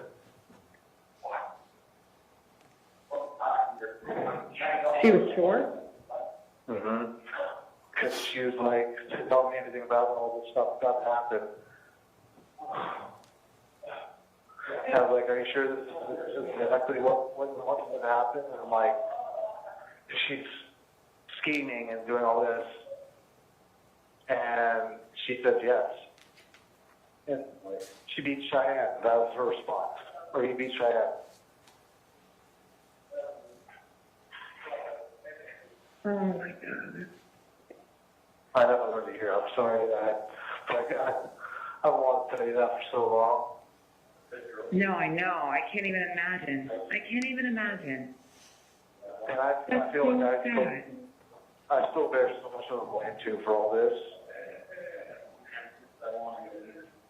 I'm so, and that makes me so mad that she's caused you to have to live with this. I mean, Like, it's, I could have done something different. I should have stood up and I should have said no. yeah.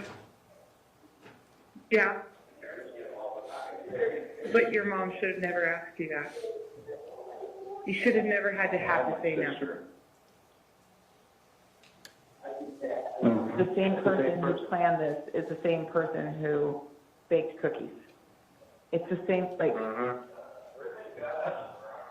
And that's wild. Like, she's the one who made me my chocolate chip cookies without chocolate chips. I know, Yeah. and blueberry muffin cake for your birthday. Yeah. But this is what she wanted to do. This is I mean, she had it, and then there's consequences. She had to. I just don't think, she just doesn't think far enough ahead. She never has.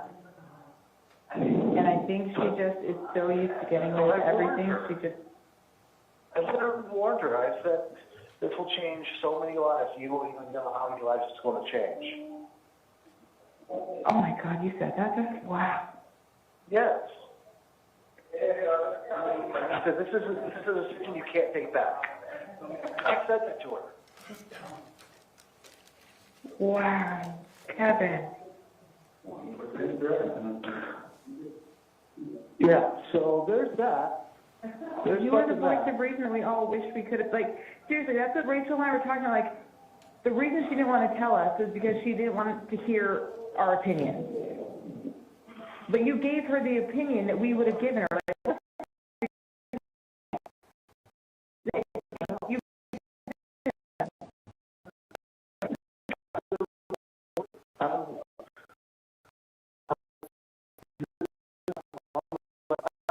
I don't remember exactly what I said, but I know I got it across very eloquently and very efficiently. Of like, this is not the best idea you're having. Like, think about it for a second. oh my God. But and then that's why I feel so much blame, because I would step up at that point and be like, you know what, no, I need to take my own advice. Yeah. I trusted her.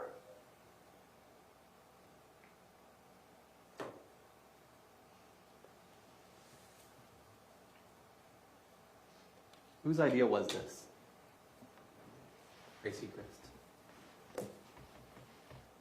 Whose ruse was it to get Matthew to come to Utah?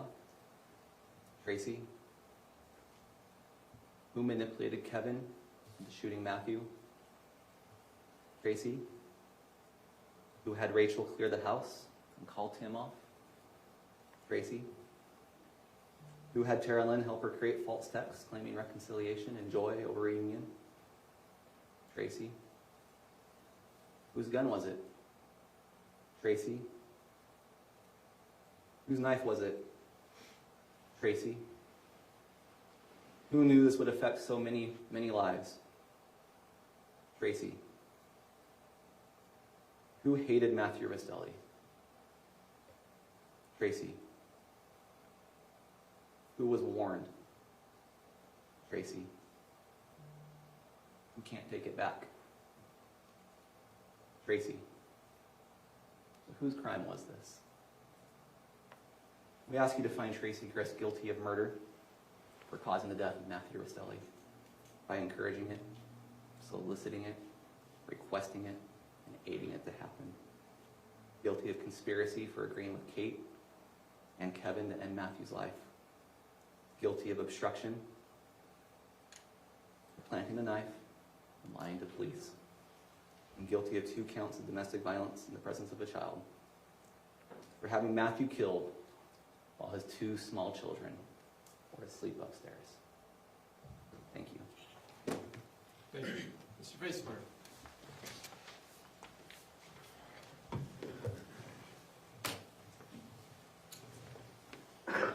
That's a lot to digest. It's 2 hours.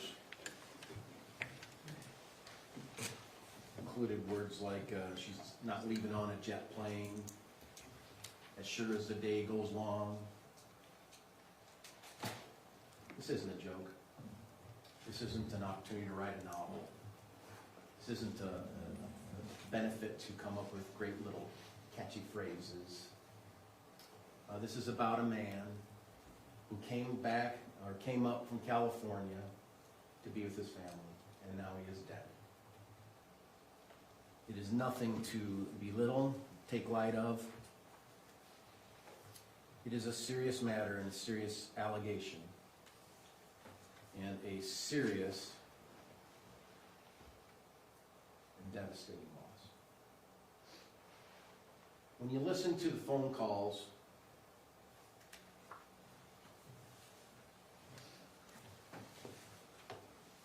between Kate and Matt on the day, July 12th, they're just happy, you know? Hey, how you doing? I passed the water park. They're just happy. You can tell, at least I can, that he's happy to be getting this over with. What? Of the separation between him and his kids, his babies, and, 3 weeks of probably, in his eyes, hell, even though he had to sort of endure it alone, because his wife took his kids.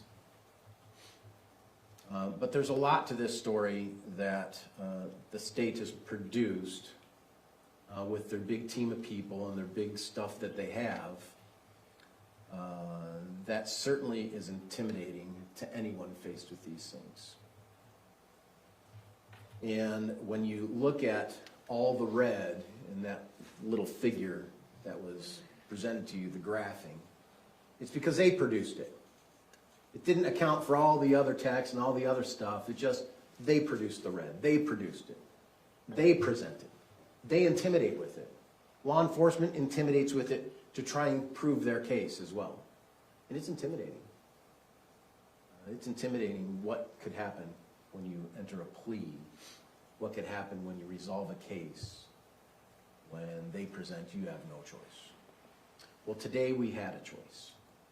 And the choice was to plead not guilty, that I wasn't part of a conspiracy, that there was just a tragic thing that happened.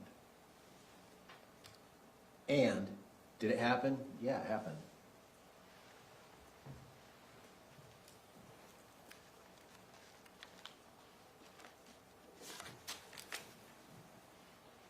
In my opening statements, I said that the state had a narrative, and Kate was required to follow that narrative. And Kate came here and testified about a big plan. And I referred to it as a messy plan. I was mocked for saying that, frankly. This is a crazy plan. This is ridiculous. This is a plan where they had an idea back in January or February to murder Matt because he doesn't want to go to Disneyland, or in May to murder Matt because he said that Tracey told Kate that she used the smoking camper too much, or that Tracey said to Matt, I want the kids to come for the summer California, and he got mad about that. The reality is, and I think the truth is, and that's what you're here to really weigh out, this has been a volatile family regarding Matt and Kate for a long, long time. Not just a year, not just since 2024, but 23, 22, 21, 19, 18, 17. I mean, these have been volatile about the relationship for a long, long time. It was known to all the family members, every single one. Tim referred to himself as a peacemaker or a peacekeeper. Why do you have to be one unless there's not peace, right? Do you have a family peacekeeper? I guess we sort of do in my family, but we really don't have this kind of need to keep peace. I'm a grandpa. I got grandkids. I got in-law kids. I love my grandkids. I love them all. It's great. But the truth is, sometimes I need to tread a little lightly with some of the things I say to my kids. Sometimes I need to tread a little lightly with some of the things I say to my in-law kids. Sometimes I need to tread a little lightly with my little guy who's my little grandson, just because I want to make sure we continue to have a good relationship. Because I love them. And I know all of you know that to be true. You just sometimes have to tread lightly. Sometimes, believe it or not, my kids don't follow my advice. No matter how logical I am, and believe me, I think I'm very logical. But they just don't, because they think they're smarter than me, or they think they have better knowledge about something than me. Sometimes it's really important. Sometimes it's, hey, you need to maybe treat your wife a little bit better. Yeah, those conversations actually occur in my family. They occur between my wife and me, too. So, you know, it's an ongoing process of trying to get things better. But that doesn't lead to some huge conspiracy about murder when nothing said today talks about the fact that the killer is Kevin. Kevin killed a guy. He shot a guy 7 times. And that officer's testimony, that expert, he talked about how he's trained that you have to unload till the object is not moving. They're trained that because this inclination is not to do that. The inclination is just to shoot. But we never heard anything about Kevin being high on cocaine today. We never heard about Kevin being out of his mind on the impairment of a controlled substance, because that doesn't matter. You know, that's not really a fact. That's not a fact to be considered, I guess. It's a consideration for me, because it makes me think that that guy's not thinking right, that that guy is not thinking properly, that that guy's impaired. Cocaine is a big drug. It's a big drug. Not discussed. Doesn't matter.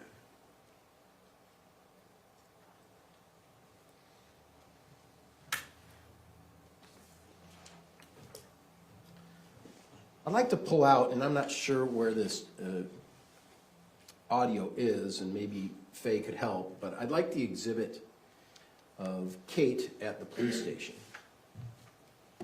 And the reason I would like to pull up this exhibit is because we know what Kate did in furtherance of this plan. She had it all planned out. Indeed, she had until February to plan it out. She was ready to murder him because of the Disney fight, and she was ready to come up with all these ideas, and she included Rachel in that because Rachel, the poor little girl who got, you know, cross-examined, direct-examined by prosecution there, being basically accused of wanting to shoot Matt too, and Tara Lynn, and all the family knows that the real plan is to kill Matt. And the best plan they have is we're just going to kill Matt. Even though we have all this time to prep for it and all this time to prepare for it, we're just going to kill Matt. Nothing else? Well, I'll tell you, I watch enough shows where I could come up with a plan a little bit better than what we see Tracey provide the police when she goes to the police station. Do we have that up? Do you have that up? Tracey at the police station. Did I say Kate? My client, Tracey at the police station.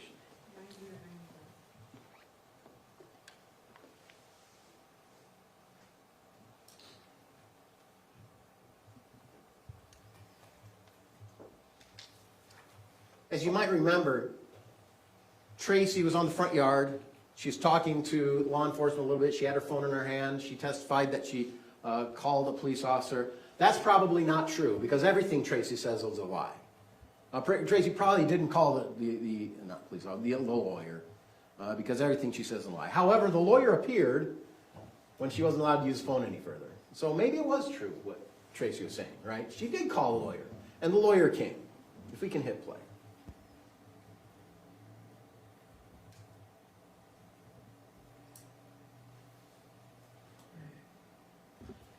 These are unrefuted facts that you cannot challenge.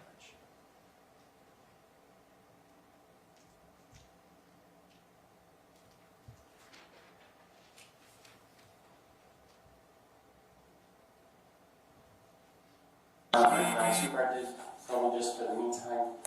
Didn't want us to take your phone just for right now. They took her phone. So we'll get it back once we're done.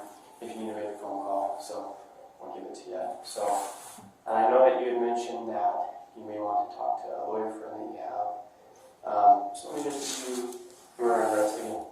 Doesn't mean you're in trouble. Doesn't We can mean pause it you're right there. Now this is part of the plan. This is the great plan between Kate and Kevin and Tracey. Right here is part of their plan. You can hit play.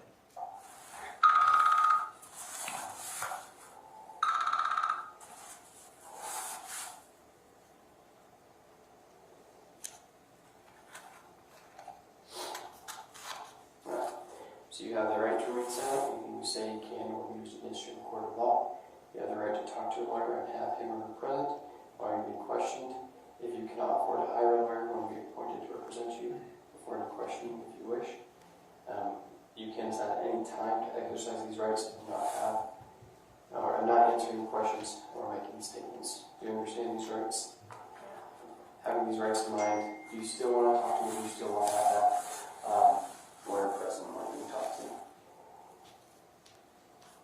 I can talk a little. Okay, sounds good. So, what exactly were you there for? It's my house. It's your house? Your daughter was just visiting, staying for a visit? Okay. Were you planning on staying the night, or? My daughter? Mhm. She lives in California. Oh, gotcha. So she's visiting from California. Okay. And was she there with her husband? No? Okay. He's awful. Mhm. So Gotcha. And she brought her 2 kids with her? Yeah. And they just have those 2 kids? Oh, nice. Okay. There's no paperwork or anything. She just came for a Gotcha. Gotcha. Did you go pick her up, or did she fly here or drive herself? Or? She rented a car. Rented a car. Gotcha. And was that his truck outside of your house? Both of theirs? Yeah. Gotcha. Yeah, I know when I say his, hers, yeah, that's, thank you for clarifying that. It's both theirs, but, so what kind of problems were they having? Do you know? You don't know? Okay. We can pause that. I've heard Kate talk about this relationship with Matt. I've seen the video of the wet tortillas.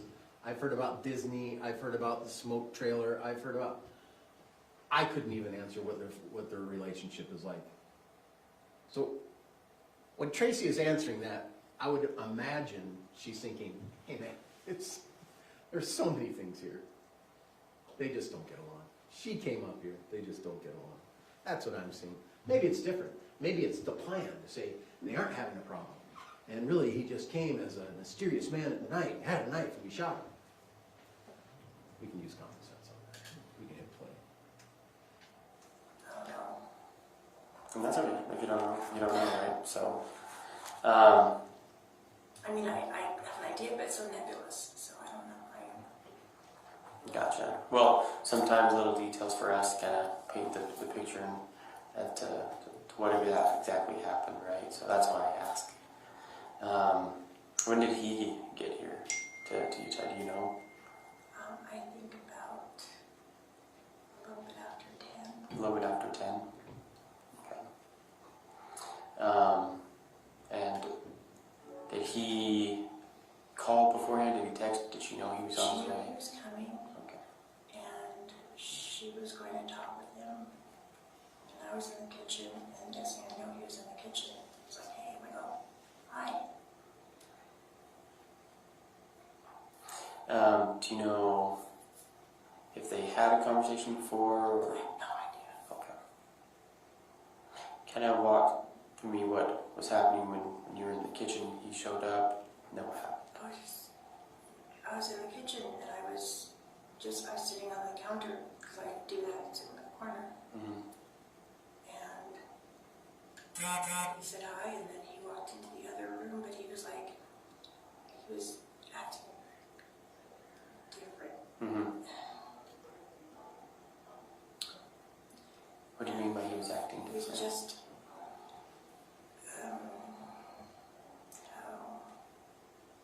agitated. Mm-hmm. I don't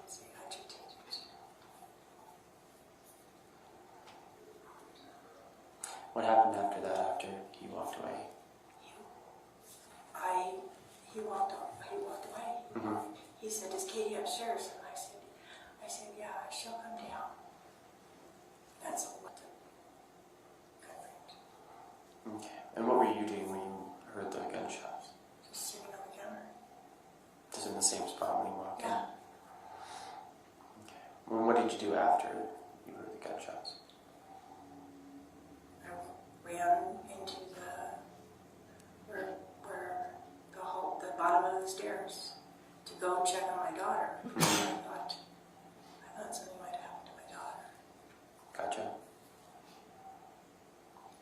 And what did you see when you went down the She was stairs? on the ground, laying down, face down.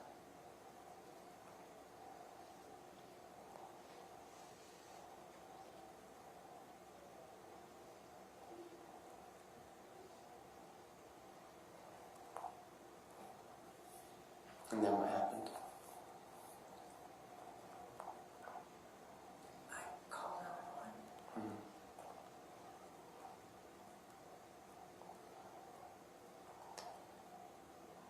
What was your daughter doing all when you came downstairs?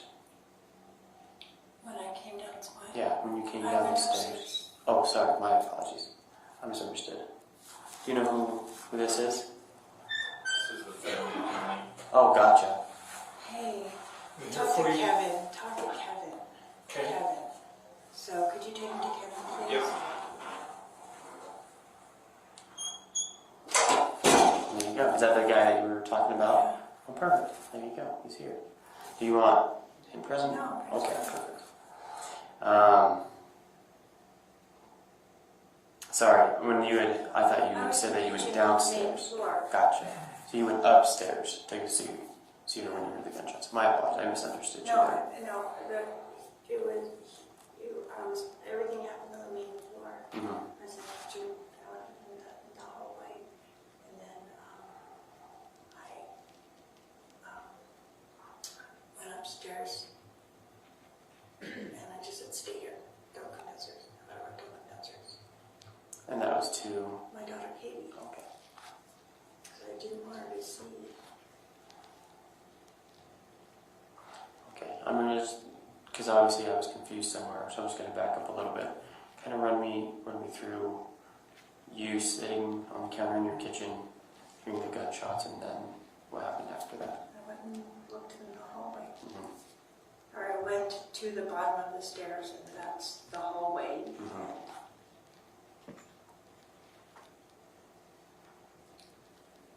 I don't know what else happened. So after you went to the bottom of the stairs, then you went upstairs? And Yeah, and I So was your daughter? she said, "What happened?" I said, "Just here. Just don't come downstairs, please. Don't come downstairs. Please don't come downstairs." I didn't want her downstairs. and then what happened?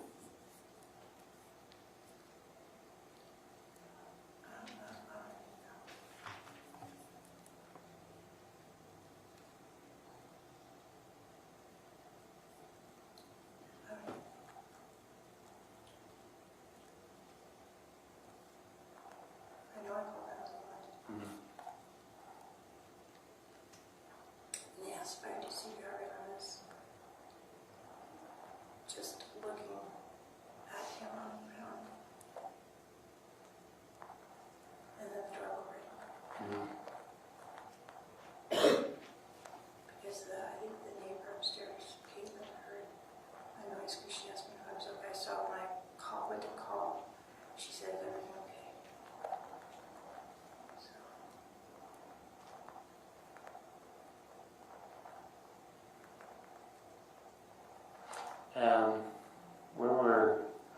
What's your daughter's name? Sorry, I don't want to keep referring to her as your daughter, Katie. Okay. And you probably mentioned that, but I heard Caitlin and I didn't want to get confused.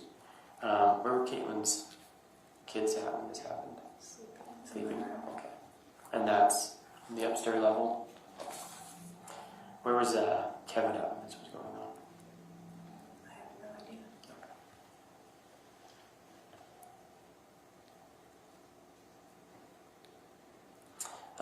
Well, thank you for kind of let me know on your side of things what was going on. So I'll step out, and if we have more questions for you, I'll let you know, okay? Okay, thanks. It's 11:42 that night, shooting taking place 10 after 10, something like that. If we can play the next video.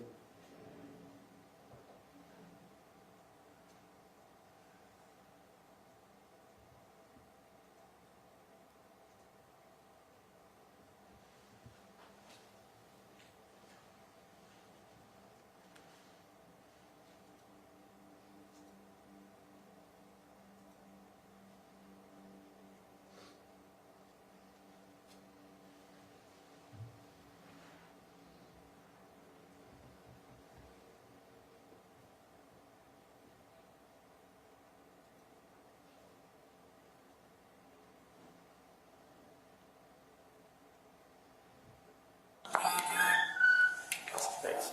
Sure. You can have that seat.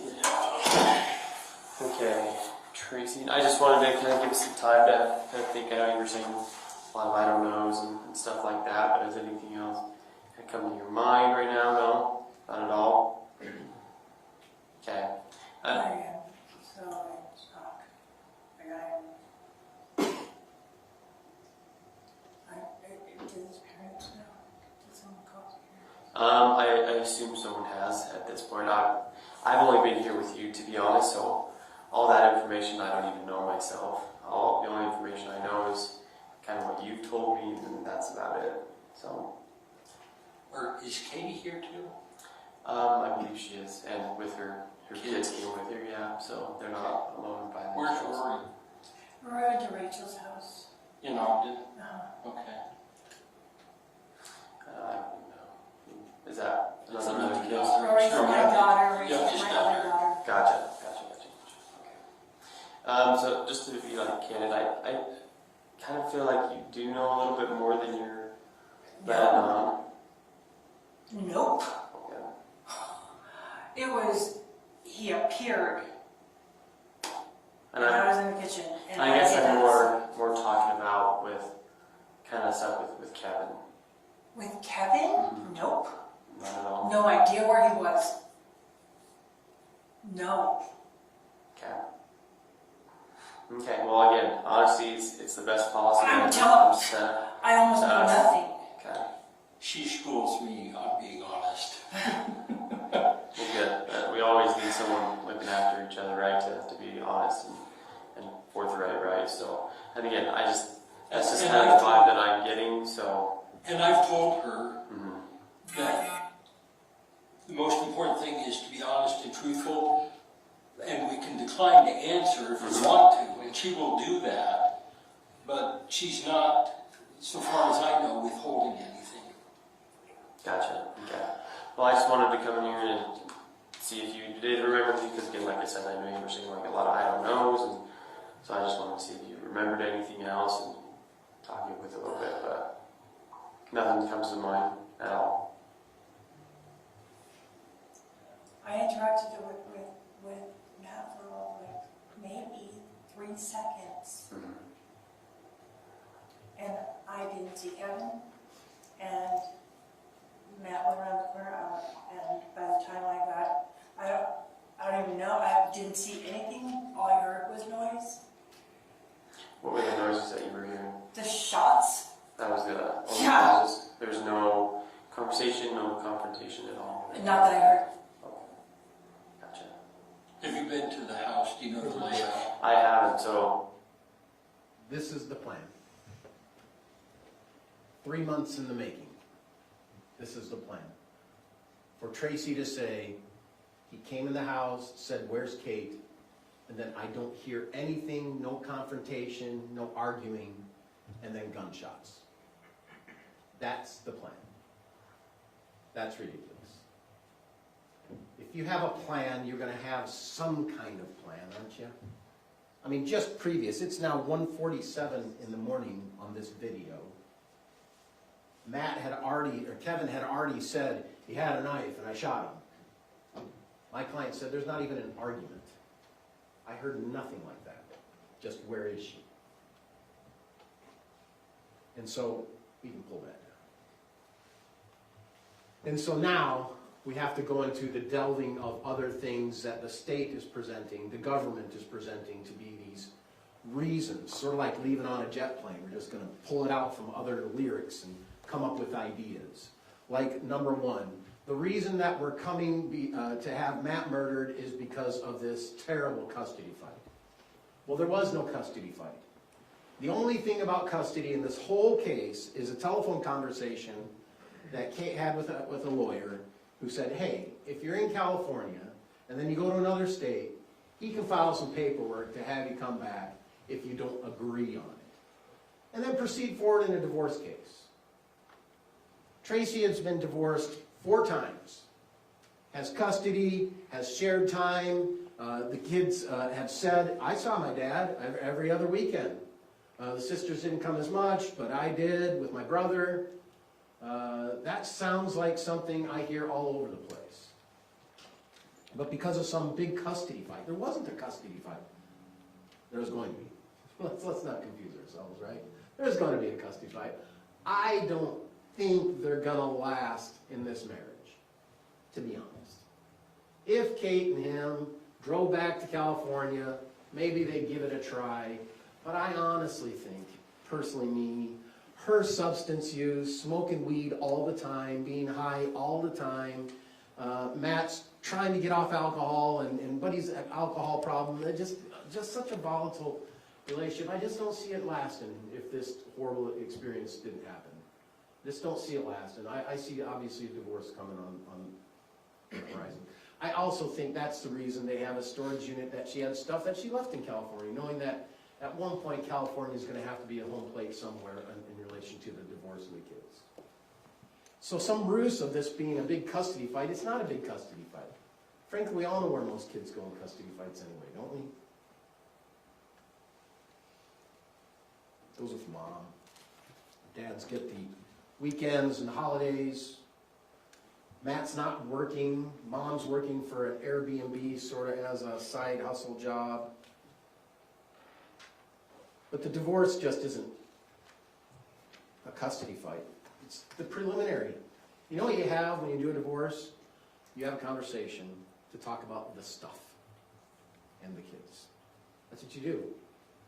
The real estate, the TVs if you care, the DVRs if you care, and anything of value if you care.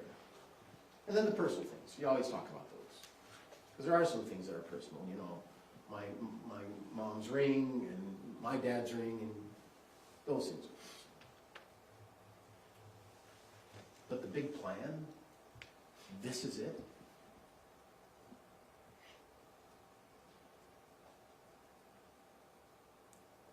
My client is referred to as the hub, right? And the kids are the spokes. And she's the conspirator trying to get all of them to be included. I don't think that's what you heard at all.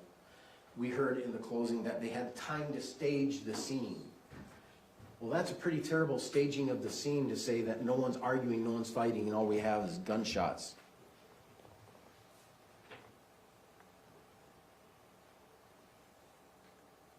And the question was the final straw in the battle between Mom and Matt. Mom being Tracey. They had a Disney battle because Matt, and the exhibit's there for you to see, Matt was going to decline the Disney trip, and because he declined the Disney trip, the 2 little kids aren't coming either. Well, guess what? They went to Disney. And they had a fun time. And it was a good time. Now, there was an incident that Tara Lynn saw where Matt was abusive towards his kids. But over the time of the Disney, everyone had testified it was good. Everyone got along. Now, before that, Matt was very angry at Tracey. And he didn't want to go to Disneyland. And then later, in May, Matt and Tracey got into it again. As Tracey testifies, she testifies that I talked to Matt about coming to Utah with Kate and the kids. Matt did not like that idea. We needed the money to stay in California. Kate needed to work. I guess Matt was trying to work. I don't know. It just seemed like that volatile relationship, right? And then the text where Kate says, hey, Matt said it's okay if you come here. So the scenario of that is all pretty simple. Tracey had a friend, Amy, whose husband died. She was an invalid in a lot of ways. All of her kids knew this person. She'd known him for 38 years. Tara Lynn had been there. Kate had been there. People had been there to Amy's house. And my client flew in. On the way to flying in, and you look at the text, look at the times. I'm getting on the plane early in the morning. A little bit later, after she said I'm getting on the plane, Kate texts, Matt said it's okay, you can come over to the house. And my client spent the night at the house. So this, once again, plan of, Disney, she wants to kill him and strangle him, and then in April or May, she goes and spends the night at the house and spends time with Matt. This relationship, torn apart a little bit, patched up a little bit, sounds like family, doesn't it? And it happens. It doesn't resort to a murder. But it happens. And so Matt said, yeah, come to the house. And so she did. She spent time at the house. Then had the conversation with him. And then he accused Kate. Let me get this right. He was mad because there was a conversation about Kate spending too much time in the smoke truck, in the smoke camp. And Tracey says, he's lying. That's not what I talked to him about. I talked to him about going to Utah, which is probably not what Matt wanted Kate to hear. So I had to give a reason why he's ticked off at Tracey. But is that surprising? I mean, if you think about Rachel had said, we'd always had a confrontational family life between Matt and Kate and us. Tara Lynn, the same thing. We've always had a confrontational family life with Matt and Kate and us. Even Tim, I had to be the peacemaker because Matt and Kate and us. It's a common theme. Everyone knew. It was just a hard marriage. And that video that we showed of those two just battling about the stupidest thing. It was very normal for them. And the whole family knew. But they got over it. Indeed, they got over it enough that they're going to go to Las Vegas, Matt and Kate, go with Diane, Matt's mom, and spend some time in Vegas, but then that got canceled. And it got canceled because they just weren't getting along. And Diane probably just didn't want to be around that volatile relationship. And frankly, it seemed obvious Kate was ready to call it. Kate was ready to go. Shortly thereafter, Kate did go. And that was a big plan. It was a big plan. It was a plan to go and murder him. No, it wasn't. It was a plan for Kate to go and talk about, how am I going to get this divorce thing figured out? Indeed, in June, after Kate got there, you saw a text today where my client sent to Tara, can you talk to her about talking to a lawyer? I think the day was June 29th. He's talked to her about talking to a lawyer, and what she should say to a lawyer. I think the reality is, I'm not going to trust Tracey to have much conversation with a lawyer, to be honest. She smokes weed, she's high all the time, she's volatile, she's all over the place. You saw her in the stand. Tara Lynn seems to have a much more demeanor about herself to be able to handle a good conversation. So is it uncommon when these guys talk every day anyway to say, hey, you talk to her about having a lawyer?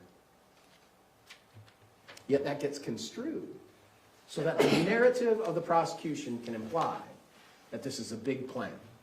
So you can follow that narrative to make sure the narrative is followed. And the narrative is followed so much to the point that it becomes unbearable. Unbearable for Kate. She realizes with all of this narrative and all of these things whacked into a big web where all these colors are pointing to her. You can just imagine when it's pointing to Kate, all the colors in this spreadsheet are all red. Look, Kate, you. Look, Kate, you. Look, Kate, you. You're red, you're red, you're red, you're red. Look what you did. And Kate needed to make a deal because she was afraid of this big environment coming after her. With all of these prosecutors and all of their... equipment at their disposal. Sometimes it just gets overwhelming and you need to cut your loss. And Kate did.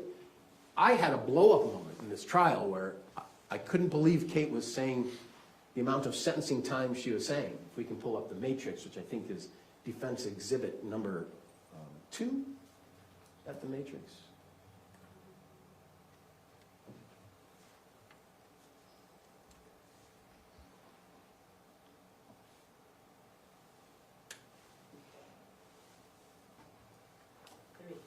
Three. So I lost my stuff for a minute, and I had to ask for a break, and I had to leave the room. And I had to go get my stuff so that I could really, honestly, help Kate be honest. Because at the bottom of this box, it shows 108 months. If you could show the bottom of that box. For her life, she wouldn't agree to that. No, it's not 108 months. It's for life. No. If you look on the left side, aggravated murder, 300 months, category 1. Then first-degree murder, 240 months. We all know what Kate was charged with. She was charged with first-degree murder, and she ended with a deal of second-degree death, second-degree murder. 10 years off of her sentence. But there was a caveat. And the caveat for her to get 10 years, because Kate's 40, for her to get 10 years, is she had to tell the truth to the prosecution. That was a caveat. She had to tell them their story. And so as part of that, she came up with her proffer of evidence letter. And that's an exhibit too. In that proffer of evidence, she talks about never talked to Kevin, never did this, never did that, but yet we had a plan. It was just nonsense. Indeed, not only did she have to have a proffer, which her attorney provided for her, but she also had to give an interview. And when she gave the interview, it didn't go well. And the reason it didn't go well is because police told her, you need to be honest.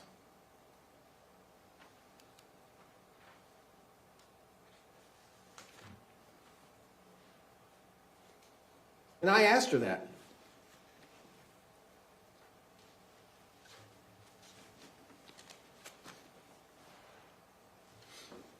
But you had to do something with the plan for him to come to the house.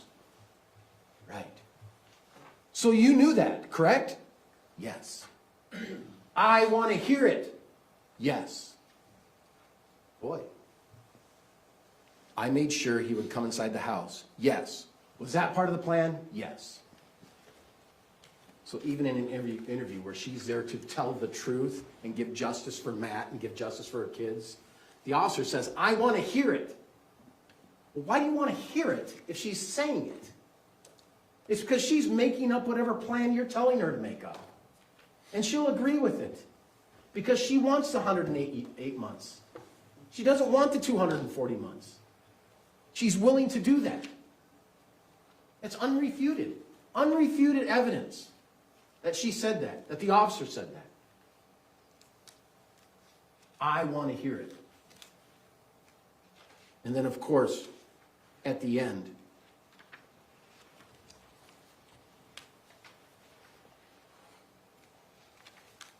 it said, the plan isn't on, right?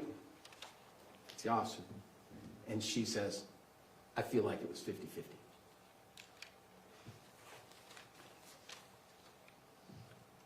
She was just willing to say what she needed to say.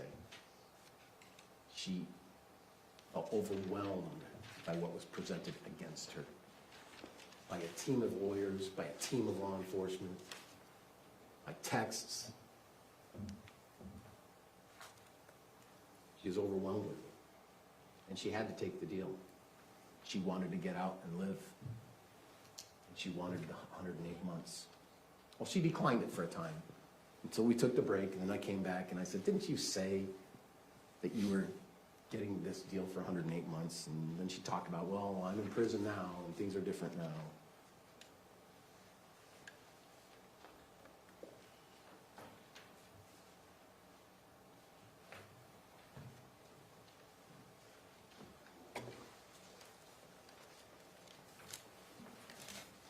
These jury instructions don't get printed and figured out overnight. These jury instructions I've seen many, many times in my career because they're sort of standard. They're standard in a lot of ways according to the case. Some are case specific, like what is the charge. But most of these instructions are over years and decades and centuries of instructions to juries to get refined to what we have before us here. Some of these instructions I would ask that you look at with close attention.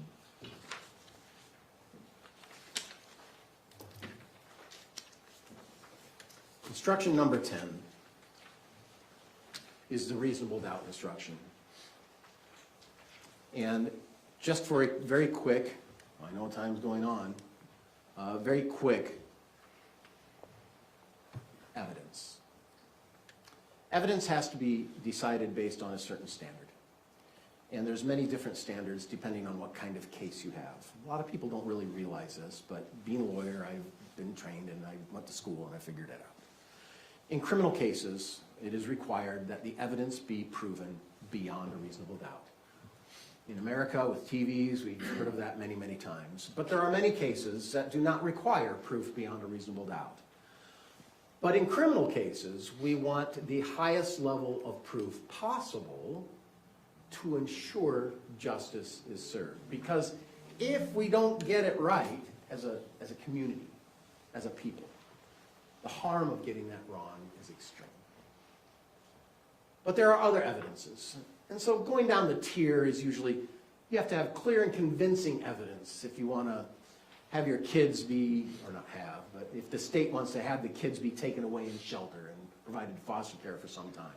You don't need beyond a reasonable doubt, but you need clear and convincing evidence. And then if you get in a car accident, you break your leg, and you want to sue the guy for driving inappropriately, you have to prove by preponderance of the evidence. And preponderance is sort of like a little bit more than 50%, you know.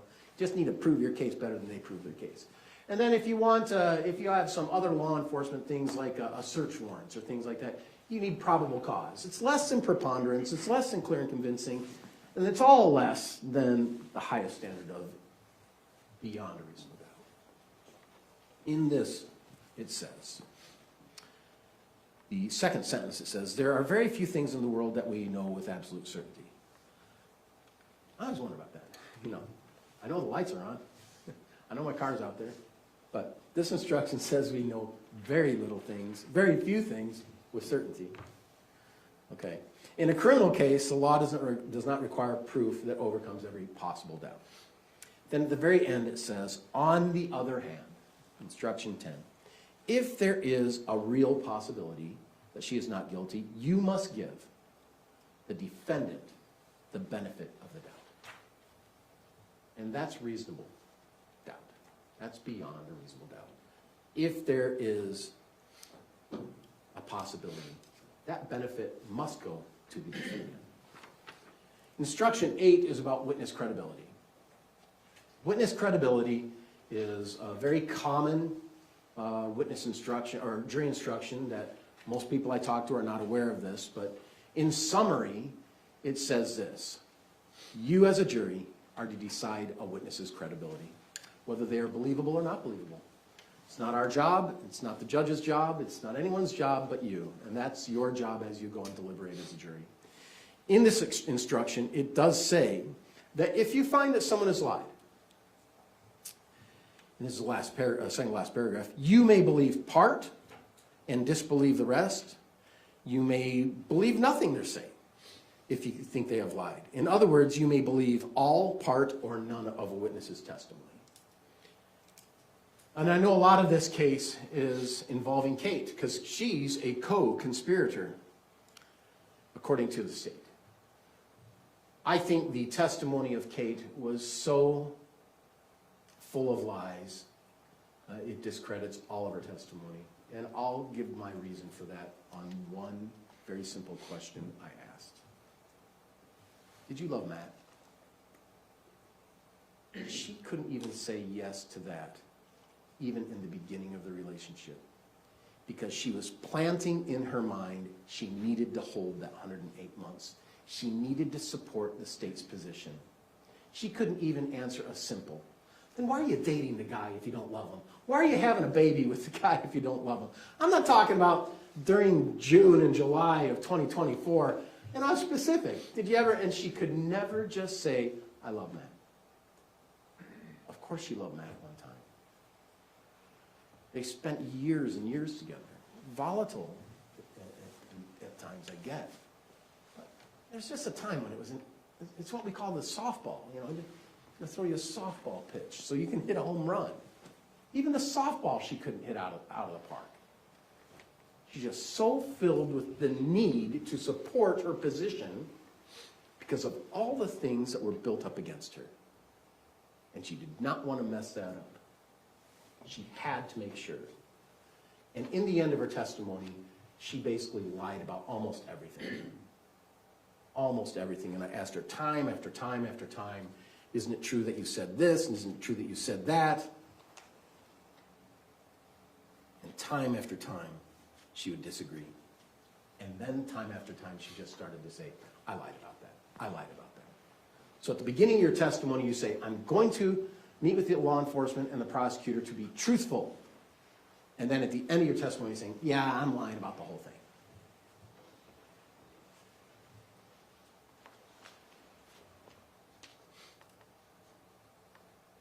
On the other hand, there are some things that are irrefutable.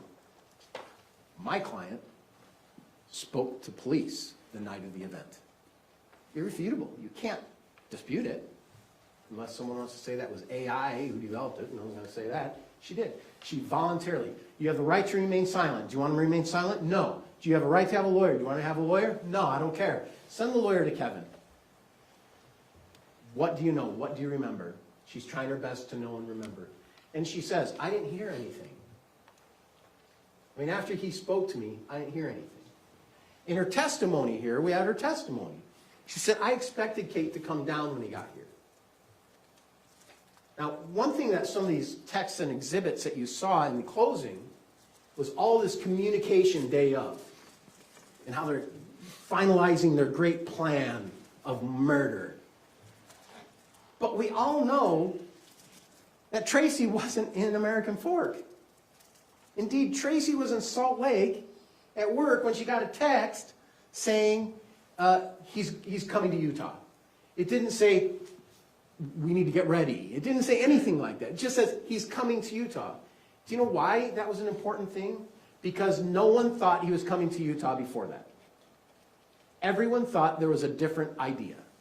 A car rental, I'll fake an injury so I don't have to come. I can't do the car rental. He's not going to come to Utah in the truck. His neighbor's not going to give him a car to do it. He doesn't even have a license on his truck to come to Utah. But the way it's presented and slighted is just not common sense. The truth is that no one thought he was going to come to Utah until he finally says, I'm coming to Utah. Should I come with the starter busted, or should I get the starter? Should I put a new starter in? Do you remember that part in the phone call? He said, I have the starter. The starter should be good and take me time. And so he doesn't leave California until like noontime. And he has to drive from Temecula all the way to American Fork, beginning at noon. I mean, it can be done, and it was done, right? He did it. I've almost done that. You know, it can be done, but man, I usually want to leave earlier in the day. He had nothing going on. I guess he had to take care of the dogs or take care of the truck or those things, but there was no plan for him to come to Utah. There's no plan for him to come to Utah and let's murder him today. Although, in the closing, we hear about it all being a huge plan. There's no plan. The plan was simple. Kate, you need to get off your ideas and just figure out what you're going to do with Matt. Because you're in my master bedroom, you're taking your space away from me, you need to have some finalization. Love ya. But there has to be something done. Because it's not working the way it's working. That's reasonable. Witness credibility. I always like to say closing arguments because I just want you to know that everything I say is not evidence. It's just argument. Even though it might sound like evidence, it's not. It's just argument. And the prosecutors, it's just argument as well. My client chose to testify. She chose to tell you what she wanted to. She didn't have to. She could invoke her Fifth Amendment right and not say anything. And I could have said, ladies and gentlemen of the jury, my client chose not to testify. However, she did testify. She testified when she spoke to those police officers. And here's what she will say about that. Could have always done that. But she wanted to tell you the truth. She wanted to tell you, I have a confrontational relationship with Matt, but sometimes it's not. I love my kids, and Matt's part of the family. We all got a t-shirt. And the truth is that we do have confrontations, and the truth is, yeah, I said, I want to strangle him. He's going to cancel the Disney trip. And then I want to kill him for lying about saying that I'm mad about her being in the pot house or the pot camp or whatever it's called. She said, I never said that. I said to him that, hey, it'd be good if Kate came to Utah in the summer and spent some time with the grandkids and the other cousins, which he did not like.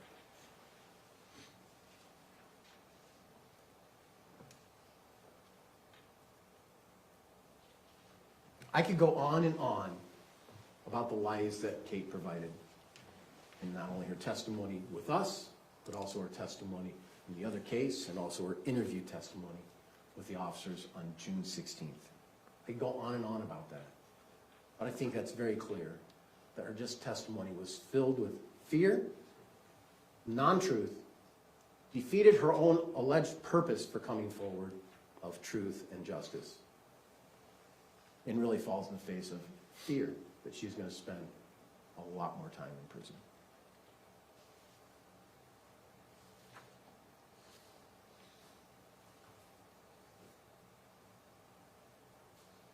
Instruction 13 is mental state.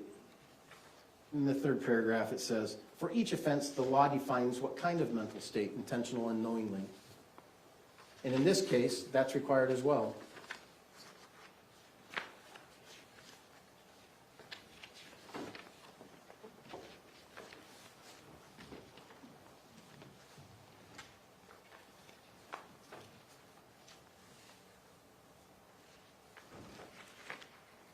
Sorry.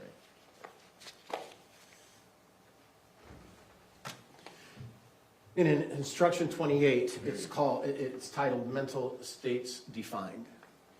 And this gives really some good instruction. A person acts intentionally when they engage in certain conduct or causes a certain result. Well, I know someone who engaged in certain conduct, and it was Kevin Ellis. Kevin Ellis grabbed a gun and he shot an unarmed man that he said had a knife. And he shot him 7 times. And it caused the result of his death. A person acts knowingly if he is aware of the conduct, aware of the particular surroundings, aware that the conduct is reasonably certain to cause a result. My client testified, to be truthful to you, that she was not aware of that conduct, that she was not aware Kevin was intending to get a gun and kill Matt.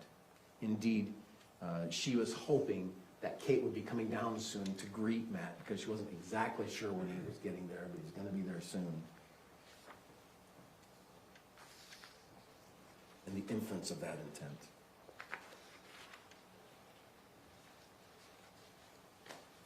And the elements of the crime are then provided in instructions.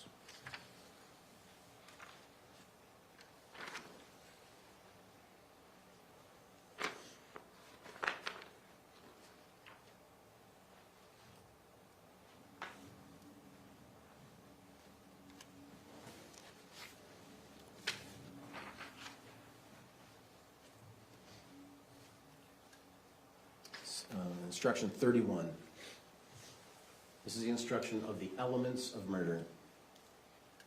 That Tracey intentionally and knowingly caused the death of Matt Restelli. It is surprising to me in this case how people are minimizing the actions of Kevin Ellis. He shot a man. He was high on cocaine. He made lies. And it seems to be minimized in this. In fact, I'll get to that in a minute. Instruction 34 is conspiracy. Conspiracy is if Tracey Grist intended that conduct constituting the crime of murder be performed and agreed with one or more persons to engage in the cause of performance of the conduct. The state would have you believe that this is a long-time plan.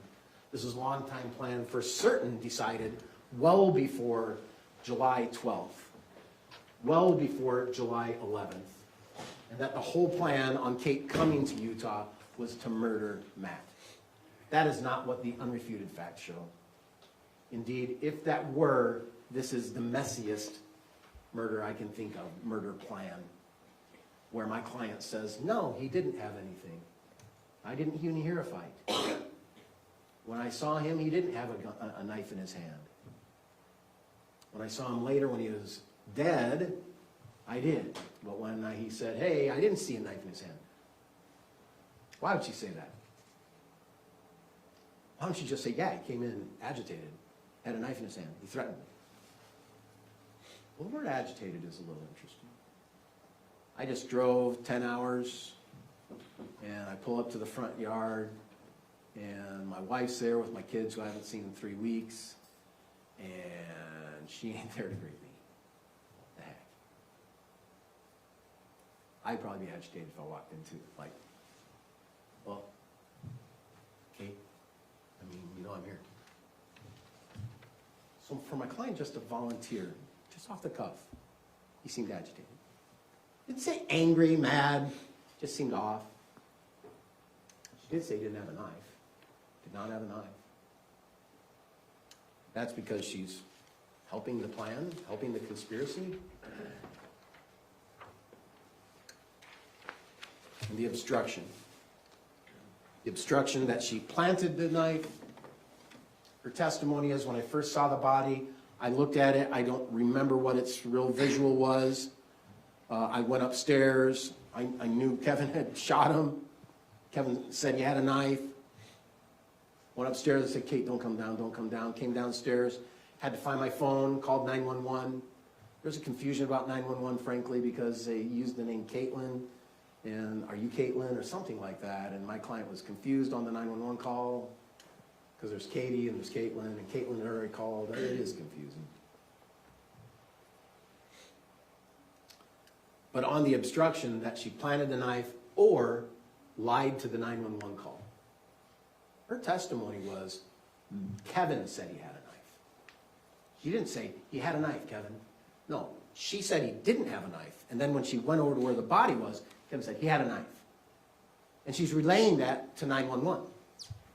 That all of a sudden comes up to another charge the state can charge against you, right? Well, there's another one. Obstruction.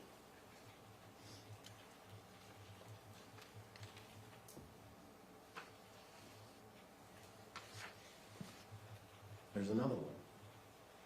Unless you follow our guidelines of a plea.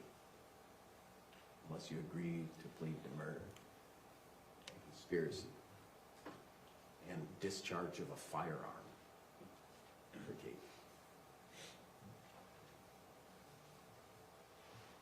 On the elements of murder, that you intentionally and knowingly caused the death of Matthew Restelli. And there is someone who did that. It's Kevin. And there's an audio between Kevin and Tara Lynn. And he says, I have something I need to tell you. I talked to her. And Tara Lynn is just, oh wow, that's so hard. That's so hard on you. I don't know about you guys, but murder is the last thing in my mind. If I'm mad at someone, that's the last thing in my mind. And I don't know that I'm saying to a person who's been in jail for like almost 2 years, that's so hard for you.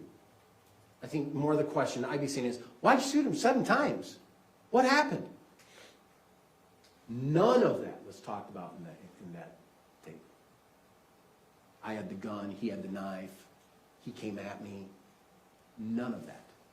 I was on cocaine. She doesn't even say to him, you use cocaine? When did you start using cocaine? None of that conversation was talked about. She said on the stand, I didn't know he used cocaine. Rachel said on the stand, I didn't know he used cocaine.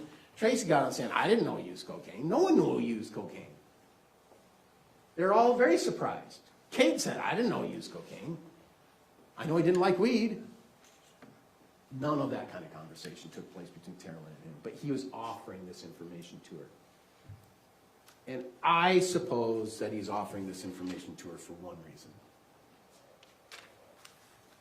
And it's something I know because I'm in this world of the criminal justice system. And that is, jail is hard. When you go to jail, you have one thing, and that is called time. You are doing time all day. When you sleep, you get to sleep. When you wake up, you're doing time. And you have these little respites while you're serving your time to have phone calls. They're all recorded. Sometimes you get letters, but it's mainly phone calls. And as you have these phone calls, you can establish relationships with people and confirm relationships with people and reestablish and make sure those relationships are positive, because frankly, those are the only positive relationships you have in prison and jail. The relationships in jail and prison are scary. It's a scary place. It's where hard people live. And to establish those relationships and to try and garner some good relationships that you can do with one another on the phone is hugely valuable. And Kevin wanted to provide his sister a continuation of that relationship so that she'd take his calls, that she'd be available, that she can just talk to him, so that he can have a reprieve from the jail and prison where he is. Because it's hard. I'm not saying it's not supposed to be hard, because it is supposed to be hard. But the truth is, it is hard. And it's hard because that's what you want. You want to lock people up so they don't have the opportunities to hurt. But he never accepts real responsibility except, I should have said no. I should have this. I should have that. And then Tara Lynn says, that's so wild while you gave an opinion. I should have given Mom that opinion. With Rachel, we would have given our opinion. And I'm listening to this thinking, what are you talking about? An opinion about a plan to kill someone? Is that how you're talking to this guy? I mean, come on. If I'm having that conversation with anyone, whether it's my firstborn or my neighbor 16 blocks away, I'm not saying those kind of things about the idea of murder. I could have had a different opinion. A different opinion? She felt sorry for him. She felt sorry that he was convicted. She felt sorry that he's going through his hard time. Because he is. Because he killed a man. Because he killed a man while he was high on cocaine. Because that's what happened. There's plenty of talk of harm. I'm going to strangle him. I'm going to kill him. I'm mad at him. Got my tortillas wet. There's plenty of talk about harm and anger and volatility. But there's no plan to kill Matt. The plan for Matt was to come and have a conversation with Kate, and she is intimidated by the whole process because her name on their spreadsheets was red, red, red, red, red. You're going to do a lifer. And you know what? We'll give you 108. And you've already done 2. That's wrong. 108 months, you've already done 2 years. We'll give you that. But you need to give us what the plan is. And what you said, as a 50-50. That certainly doesn't seem like a plan to me. That seems like you just don't know until a dude on coke decides to grab a gun and kill a man. I would ask that you find Tracey Grist not guilty. The state has not proven this case. What they've done is they've created a huge web to try and create a narrative that they got some people to follow. It's just not what is the truth. Thank you, Mr. Faistar. Can I see you and Mr. Pomeroy up here for a minute, please?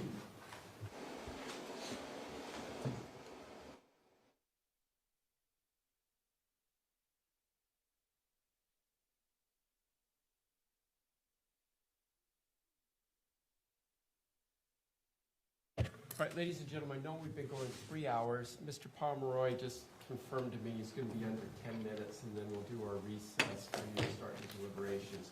We will have, is it here yet? We are ordering in lunch for you, so we will have food for you. Mr. Pomeroy, rebuttal? Yes, Your Honor, we're just putting up one exhibit and I'll be ready. Thank you.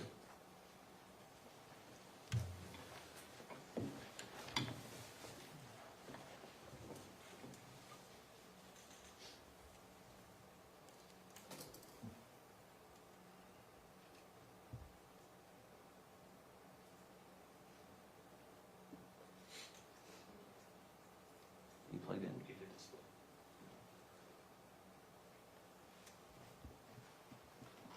Make it full screen.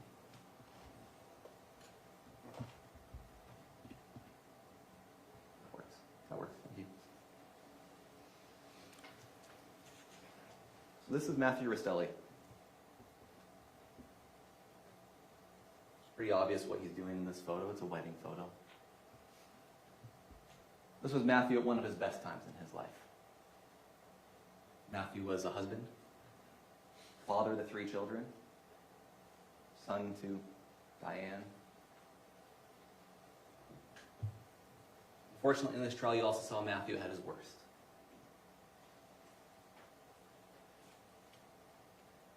But what Matthew was at his worst is what earned him the nickname Olaf. The talkative, friendly, yet obnoxious snowman from a Disney movie. No one feared Matthew, not really. Made fun of him. Didn't fear him enough to be that worried when he was coming up. None of the family who wasn't in the home and part of the conspiracy thought to call the police. No one checked up on him after he got there for a long time. So why is it that Matthew Restelli ended up dead?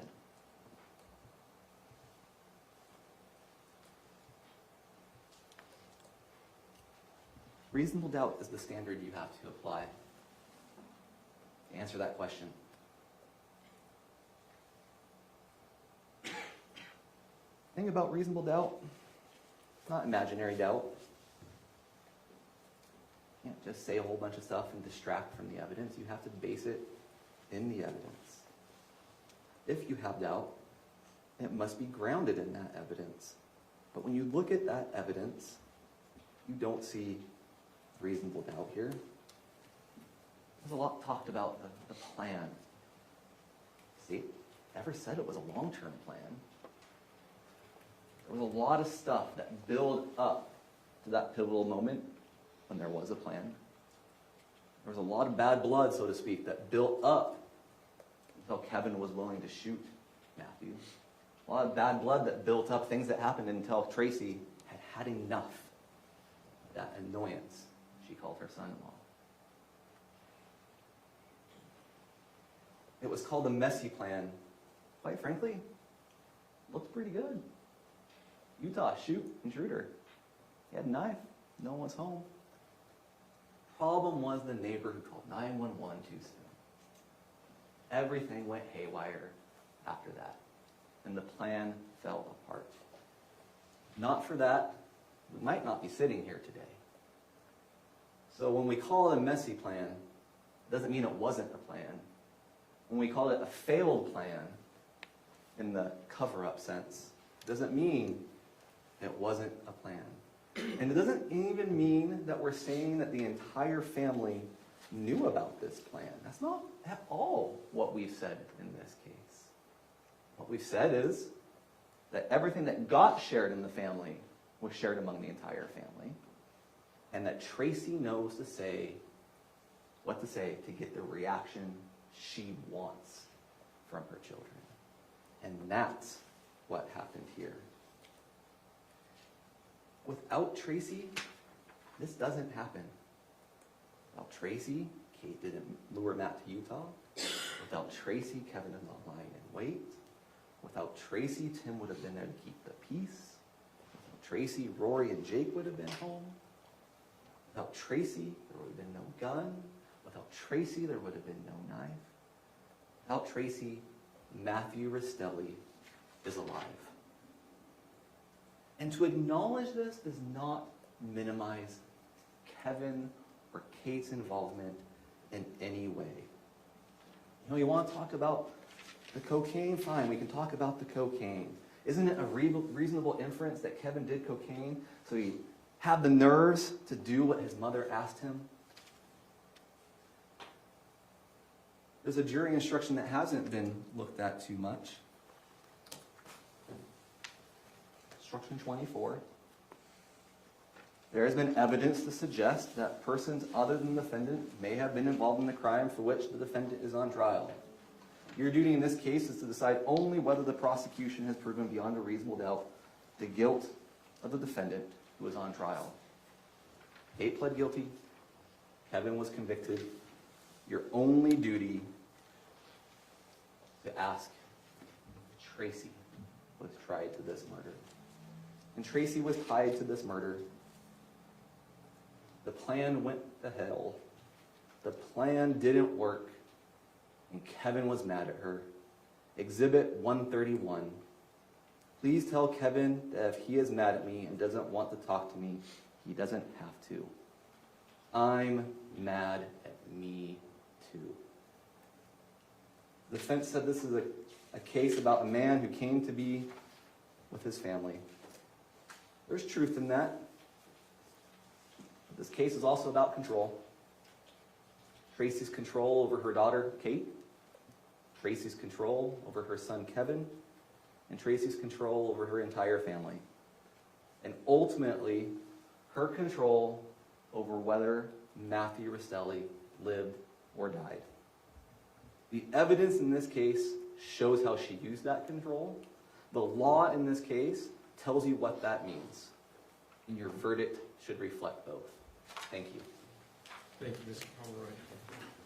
Ladies and gentlemen of the jury, we're almost ready for you to start your deliberations. There are a few housekeeping matters I need to go over with you first off. As you all know, the jury notice that was sent out to you stated this is scheduled to be 3 weeks. It's not been 3 weeks. The attorneys tell the court how long it's going to be, and I scheduled the time for them. They were more efficient than they anticipated. But because we had a 3-week trial scheduled, it's not uncommon. In fact, it's prudent for us to select what are called alternate jurors. Indeed, about 2 months ago, I had another multi-week jury trial scheduled, and partway through that trial, we lost a juror. But for having an alternate juror, we would have had to start the trial over again. So it's very prudent to keep the case moving forward. It's a prudent use of judicial resources, which means it's a prudent use of your taxpayer resources. We selected 2 of you to be alternate jurors in this case just because of the length of the case. The 2 of you that I'm going to identify in a moment or two, your jury duty service is not over, even though I'll be excusing you to go home, grab your belongings and go home. Because the jury is still working, there still is, although probably remote, there still is an opportunity or a chance that one of them may have an emergency at home. Say, I have 5 kids. I remember getting a call from my wife one day, and one of our children had fallen off the bicycle and broken his arm, and she was on the way to the hospital with him. I don't want to jinx any of you with young children, but if that were to happen, we would, of course, excuse you to go to the hospital and check out, make sure your child's doing well. And that what would happen then is that we would call the next alternate juror in line to come back to the courthouse, and they would start deliberations with you so that we wouldn't have to retry the case over. So for our 2 alternate jurors, the admonition order about forming an opinion about the case, talking about the case, researching the case, using social media, that is still in play, and that order is still there until we call you when the jury has reached their decision, or if we need you to come down. Now, before you leave, I'll ask you to give to my bailiff your cell phone numbers, and we'll call you one way or another unless it's late. If it's late, we'll call you the following morning, but we'll call and let you know what the jury's verdict was or is going to be as a courtesy to you. And once you receive that phone call, then my order to the 2 alternates, or 1 if we need to bring you in, or none if we bring you all in, will go away at that point, and then you'll have the freedom to talk about the case, do research, or just move along and not even think about the case anymore. But the two alternate jurors that were selected randomly, this isn't something I do or the attorneys do, it's the computer system that does it, is juror number 40, Mr. Ballard. Could you raise your hand? And juror number 41, Ms. Bitten. Could you raise your hand? So you two are our alternates. Please make sure that you give to my bailiff your phone numbers and with your names, of course. We'll call you if we need you, or we'll call you, as I mentioned, once we have a final verdict. Please take my order about not talking about this case seriously. And please also do not feel like your time is wasted, that you just spent 7 days doing nothing and now you're going back and wondering what that was all about. If you think about how many days we've spent and how many witnesses you've seen, and you've seen how much time and energy the attorneys have put into this, it's an extremely complex and expensive proposition to try a case. If we had to do it again, it would be several months out before my calendar would accommodate this length of the trial, and because of judicial resources and taxpayer resources, we try and be efficient in that time frame. So your service was valuable, is valuable. The advantage is that you don't have to complete the jury deliberations, and more importantly, you're done for state jury selection for the next 2-3 years in Utah County. However, if you move out of the county, the clock starts all over again and you can be selected. So if you move up to Salt Lake or down to GWAB, you get that notice, you start all over again. Of course, federal court is a separate sovereign, and they can call you in regardless of your service. And if you have a justice court in your city, you may be called in for that justice court. That in mind, that is the process. And so you two, you can grab your belongings, say goodbye, don't talk about the case, and then give the information to my bailiff and we'll escort you out. The other 8 of you, we've got pizza, is that correct? We've got pizza ordered in. It should be here shortly if it isn't here already. You take your instructions back in with you. The attorneys and my staff will put together the exhibits. It'll take a little bit of time, but we will get those back to you.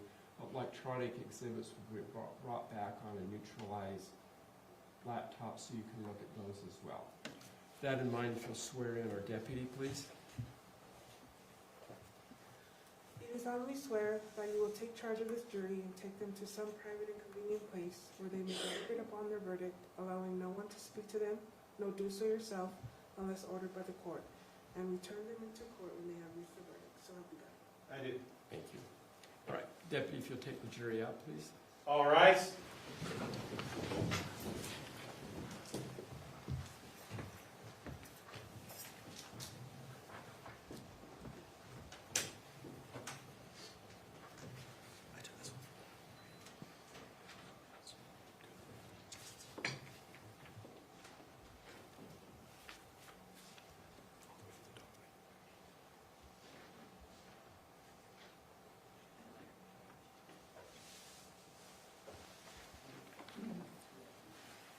Please be seated.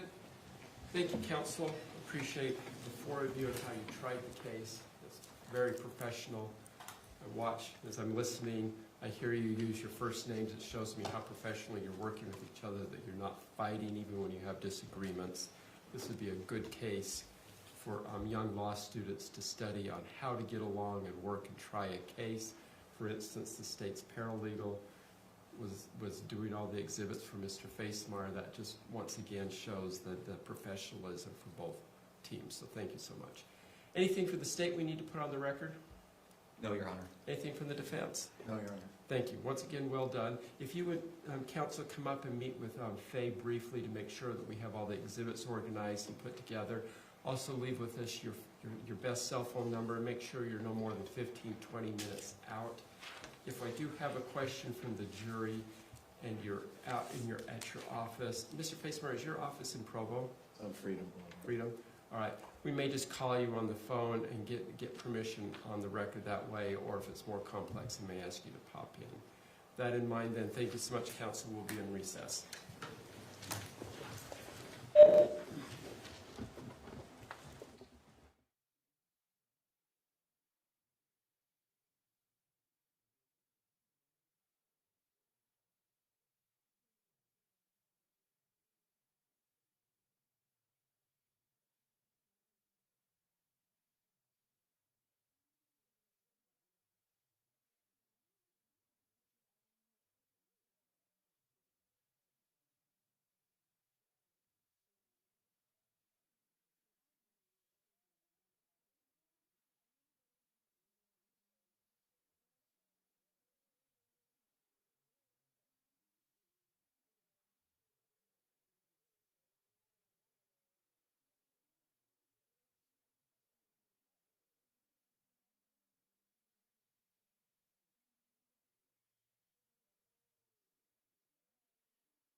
Thank you. Please be seated.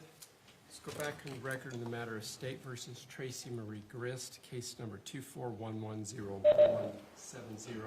It's my understanding that we do have a verdict. We'll bring out the jury. Ready, please? Ready.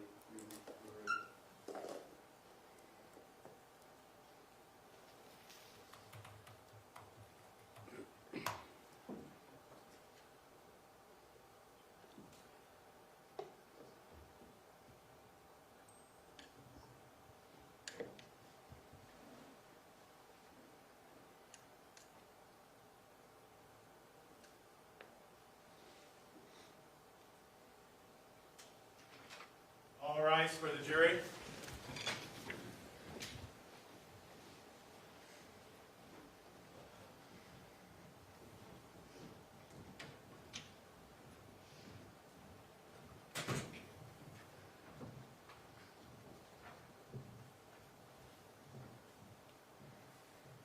Thank you. Please be seated. Juror number 6, may I assume that you're our foreperson? Yes. Do we have a unanimous verdict? Yes. Would you hand the verdict to my bailiff, please?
Thank you. Mr. Facemeyer, if you would quietly stand to receive the judgment of the jury, please.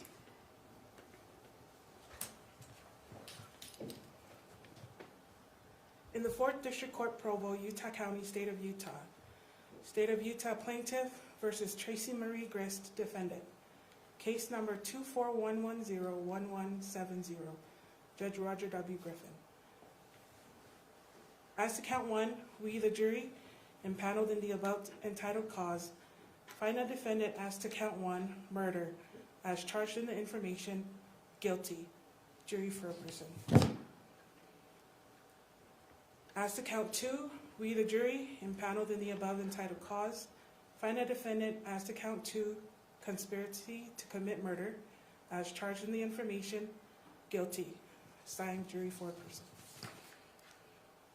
As to count 3, we, the jury, impaneled in the above entitled cause, find a defendant as to count 3, obstruction of justice, as charged in the information, guilty. Further, having found the defendant guilty, we unanimously find Tracey Marie Grist was a party to planting the knife in Matthew Restelli's hand. Tracey Marie Grist made an untruthful statement to 911 or to the police that Matthew Restelli had a knife before Kevin Ellis shot Matthew Restelli. Signed, Jury Foreperson. As to count 4, we, the jury, impaneled in the above entitled cause, find a defendant as to count 4, commission of domestic violence in the presence of a child, as charged in the information, guilty. As to count 5, we, the jury, impaneled in the above entitled cause, find a defendant as to count 5, commission of domestic violence in the presence of a child, as charged in the information, guilty. Signed, Jury Foreperson. As to count 1, 2, 4, or 5, we, the jury, impaneled in the above entitled cause, find that at the time of the offenses of count 1, 2, 4, or 5, that Tracey Marie Grist and Matthew Restelli were cohabitants. Signed, Jury Foreperson. Thank you. Please be seated. Mr. Faithfire, do you wish me to poll the jury? Yes, Judge. Thank you. Ladies and gentlemen of the jury, this is a standard practice that we do called polling the jury. It's a little laborious, but what I shall do is I'll just go down the row and ask each of you as to each count if this is indeed your verdict, and then we'll move on to the next person. So it'll take a few minutes, but we'll make sure that the record is clear. As I mentioned, this is a standard practice. I'll just start with juror number 6, then I'll go to juror 10, and then juror 27, and then we'll go to the back row, and then just hold up your placard so I can see your number, and then we'll go from there. So juror number 6, starting with you, is it indeed your verdict is to count 1 guilty? Yes. As to count 2, is it indeed your verdict guilty? Yes. As to count 3, is it indeed your verdict guilty? Yes. Is it indeed your verdict also that Tracey Marie Grist planted a knife in Matthew Restelli's hand? Yes. Is it also your verdict that she made an untruthful statement to 911 or the police that Matthew Restelli had a knife before Kevin Ellis shot Matthew Restelli? Yes. Count 4, is it indeed your verdict guilty? Yes. Count 5, is it indeed your verdict guilty? Yes. Count 6, the special verdict form for cohabitation, is it indeed your verdict that they were cohabitants? Yes. All right, thank you. And I was a little neglectful there, so I want to do a couple of things just to make sure we're clear. Count 1 was murder, and that was indeed your verdict for murder. Yes. And then for count 2, it was conspiracy to commit murder. That was your verdict Yes. as well. And then count 3, it was, as to obstruction of justice, it was indeed guilty. Yes. I do want to say, although you didn't mention it, this count 1, 3, 4, and 5 are all as a party to. Is that correct? Counts 1, 2, 4, and 5 are Sorry. cohabitants. 1, 2. Counts 1, 2, 1, 2, 4, and 5 are cohabitant. Yeah. Counts 1 and 3 are as a party to. and I'm not sure I understand you there, I'm sorry. Sorry, can you, count 1 was murder? Yeah, count let me 2 read them all to you again. Okay, There's sorry. no problem at all. I'll go a little slower, okay? So count 1 is for murder as charged in the information. Was it your verdict guilty for murder? Yes. Count 2 was conspiracy to commit murder. Was it your verdict that Ms. Grist was guilty? Yes. Count 3 was obstruction of justice. Was that your verdict of guilty? Yes. Thank you. Was it also your verdict that Ms. Grist, quote, was a party to planting the knife in Matthew Restelli's hand? Yes. Was it also your verdict that Tracey Marie Grist made an untruthful statement to 911 or the police that Matthew Restelli had a knife before Kevin Ellis shot Matthew Restelli? Yes. Thank you. And then count 4 was commission of domestic violence in the presence of a child. Was that your verdict of guilty? Yes. Then count 5 was also commission of domestic violence in the presence of a child. Was it indeed your verdict of guilty? Yes. Thank you. And then the special verdict form. And that reads as follows. We, the jury impaneled in the above entitled cause, find that at the time of the offenses in counts 1, 2, 4, or 5, that Tracey Marie Grist and Matthew Restelli were cohabitants. Was that your verdict? Right. Did that clean up your confusion? Yes, it does. Your Honor, I believe he means as a party to the offense. This is the time for polling. Let's I'm talk just trying to clarify. Yeah, let's talk about that after. Let's poll right now. All right, thank you. Sit tight, and I'm going to go through the rest of the panel. So juror number 10. As to count 1, murder, was it indeed your verdict guilty? Yes. As to count 2, conspiracy to commit murder, was it your verdict as guilty? Yes. As to count 3, obstruction of justice, was it your verdict of guilty? Yes. Did you also find that Tracey Marie Grist was a party to planting the knife in Matthew Restelli's hand? Yes. Did you also find that Tracey Marie Grist made an untruthful statement to 911 or the police that Matthew Restelli had a knife before Kevin Ellis shot Matthew Restelli? Yes. Thank you. Counts 4 and 5. Count 4, commission of domestic violence in the presence of a child. Was it your verdict of guilty? Yes. As to count 5, also commission of domestic violence in the presence of a child. Was it your verdict of guilty? Yes. And then the special verdict form. We, the jury impaneled in the above entitled cause of action, find that at the time of the offenses in counts 1, 2, 4, or 5, that Tracey Marie Grist and Matthew Restelli were cohabitants. Was that your verdict? Yes. Thank you. Juror number 27. As to count 1 murder, was it your verdict of guilty? Yes. Count 2, conspiracy to commit murder, was it your finding of guilty? Yes. Count 3, obstruction of justice, was it your verdict of guilty? Yes. Did you also find that Tracey Marie Grist was a party to planting the knife in Matthew Restelli's hand? Yes. Did you also find that Tracey Marie Grist made an untruthful statement to 911 or the police that Matthew Restelli had a knife before Kevin Ellis shot Matthew Restelli? Yes. Thank you. Mr. Verdict form for counts 4 and 5. Count 4, commission of domestic violence in the presence of a child. Was it your verdict of guilty? Yes. As to count 5, also commission of domestic violence in the presence of a child. Did you also find guilty? Yes. Thank you. Then the special verdict form for cohabitation.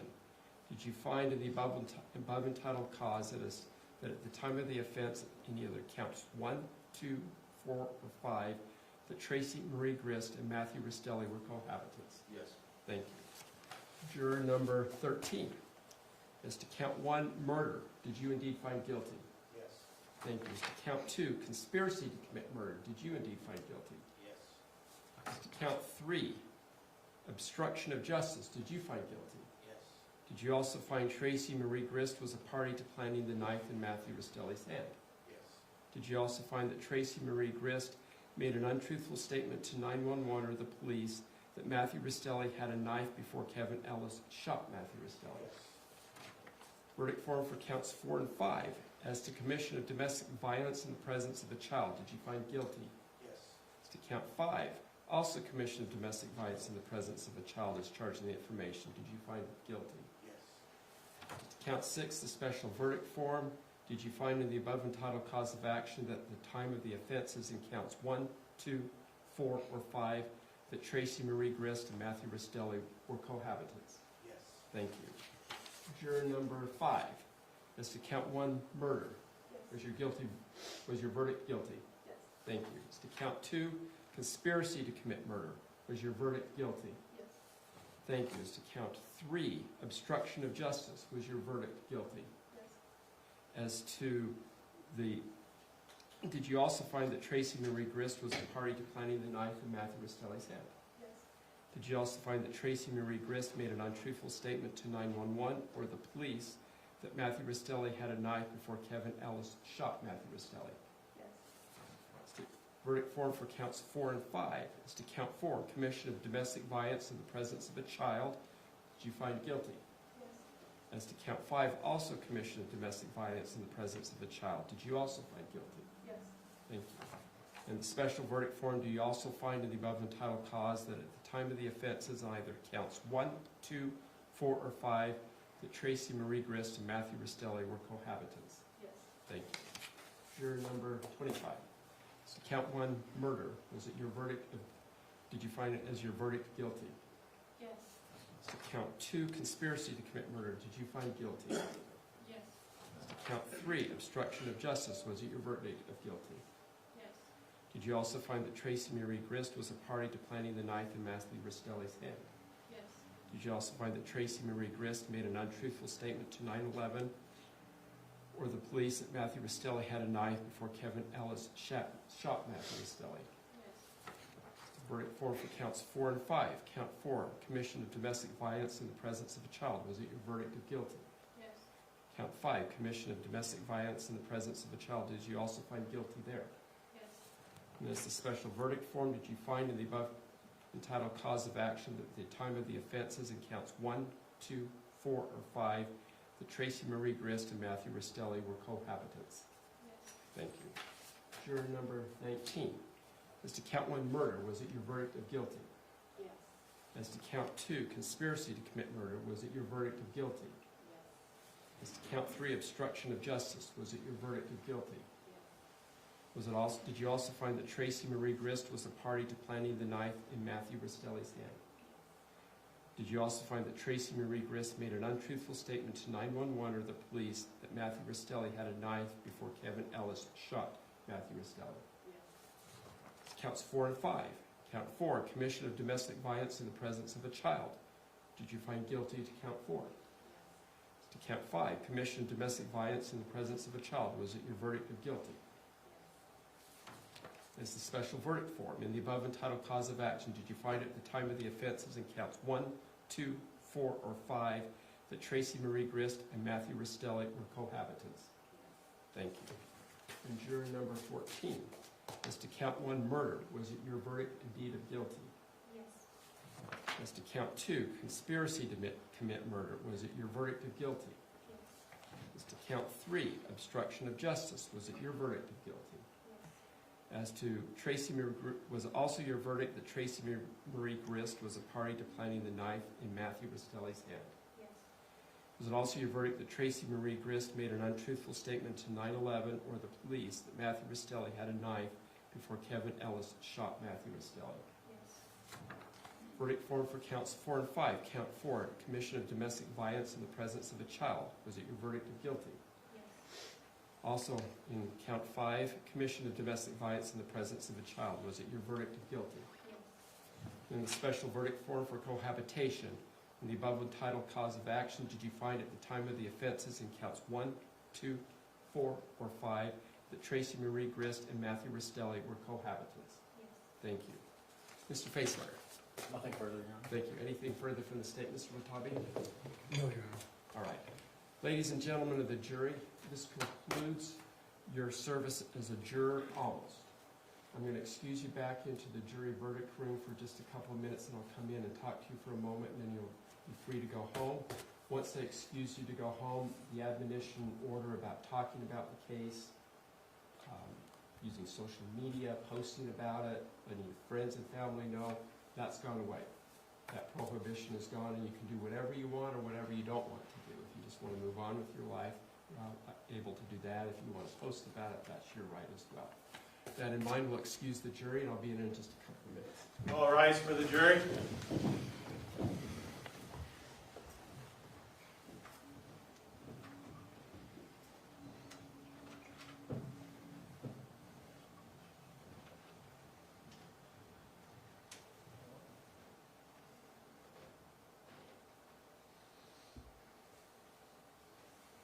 Thank you. Please be seated.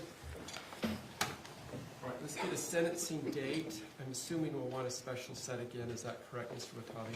Yes, Your Honor. How much time do you think we'll need? You could do 2 hours just to be safe, Your Honor. You concur as well, Mr. Faisler? 2 hours? Yes. I mean, To be safe. sure. I think in the prior ones we did about an hour, wasn't it? Approximately. Yeah, it was about an hour. But we'll go 2 just to be safe, Mr. Faisler. All right, so I'm out of the country in 6 weeks, so I'm going to have to give you a later date.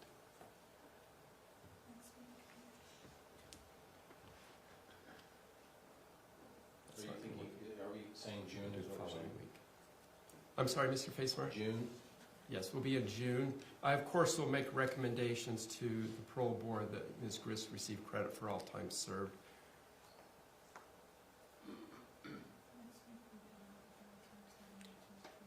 About Monday.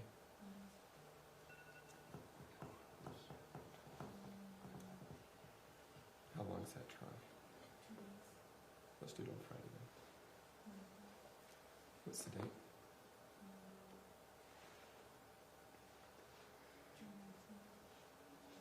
June 19th, it's a Friday at 9 a.m. Does that work for you, Mr. Watabe? Or you're doing that, Mr. Faisler? How about you? Okay, perfect. Can I ask what the current state law is for June 19th? Is that Juneteenth, which is the holiday for the state now? Yeah, Monday's the holiday. We celebrate it on the Monday? Yeah, this is, I think, the last year that we do that, and then we go back to this, the way the rest of the country celebrates. Thank you. It was a good question. That's what we were just talking about. You said that works for you, Mr. Faisler? Thank you. Mr. Watabe? I'm still checking. Okay, thank you.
Friday before June 12th, 9 a.m.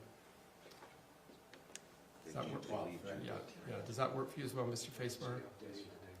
They leave the 12th. That won't work as well. We could do the week after June 19th, right? Any day during the weeks, besides Friday and I've got some trials is the problem.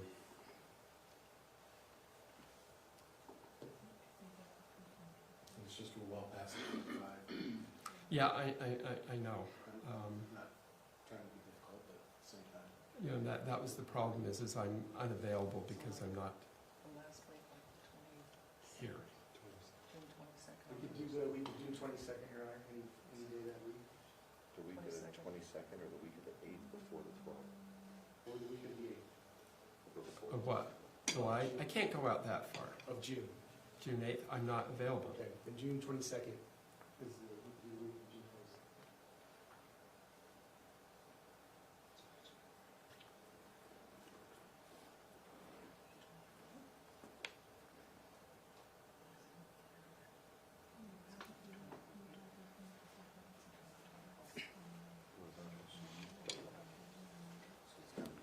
Is that a 7?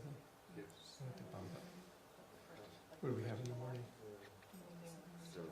My what? All right, we'll have to bump the other one. So what day is that again? So June 22nd at 1:30. June 22nd at 1:30 work for you, Mr. Facemeyer? No, they're not back on the 12th. They get back on the 24th. I'm sorry, Your Honor. The Restellis don't get back until the 24th. Can you change your plans? I can't go out forever. We can't. It's out of the area. When do you get back? We get back the 25th of June.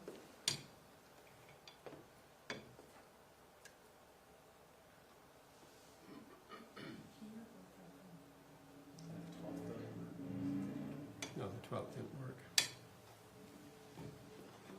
For somebody.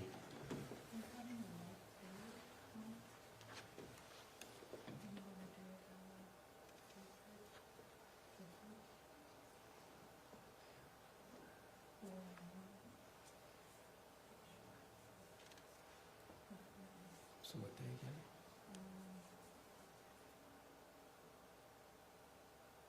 What time do the Restellis leave? What day? They leave the 12th. 12th of June, Your Honor. Right. We get it at They leave the 12th from California. 10 o'clock. The 11th. The 10th, you mean? Let's do 10th. All right, we'll make my criminal calendar on Wednesday the 10th light, and we'll do it at 10:30. What day is your criminal calendar? Wednesdays. The 10th? Yeah.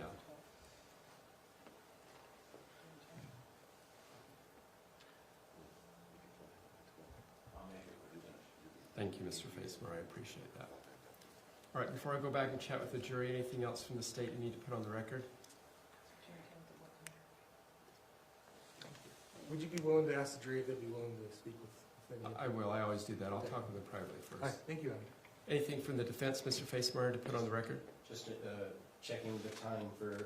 10:30 on the 10th. We'll do a light calendar that morning to accommodate the sentencing. But there may be a little bleed over, so people have to be a little flexible. Does that still work? Oh, yeah. I was Right. checking, they asked for the time, just making sure. All right. And anything you need to put on the record? No, Your Honor. All right, thank you, counsel. We'll be in recess. I'll speak with the jury briefly. If they wish to speak with counsel, I'll let my bailiff know they can bring you up. Thank you. All rise.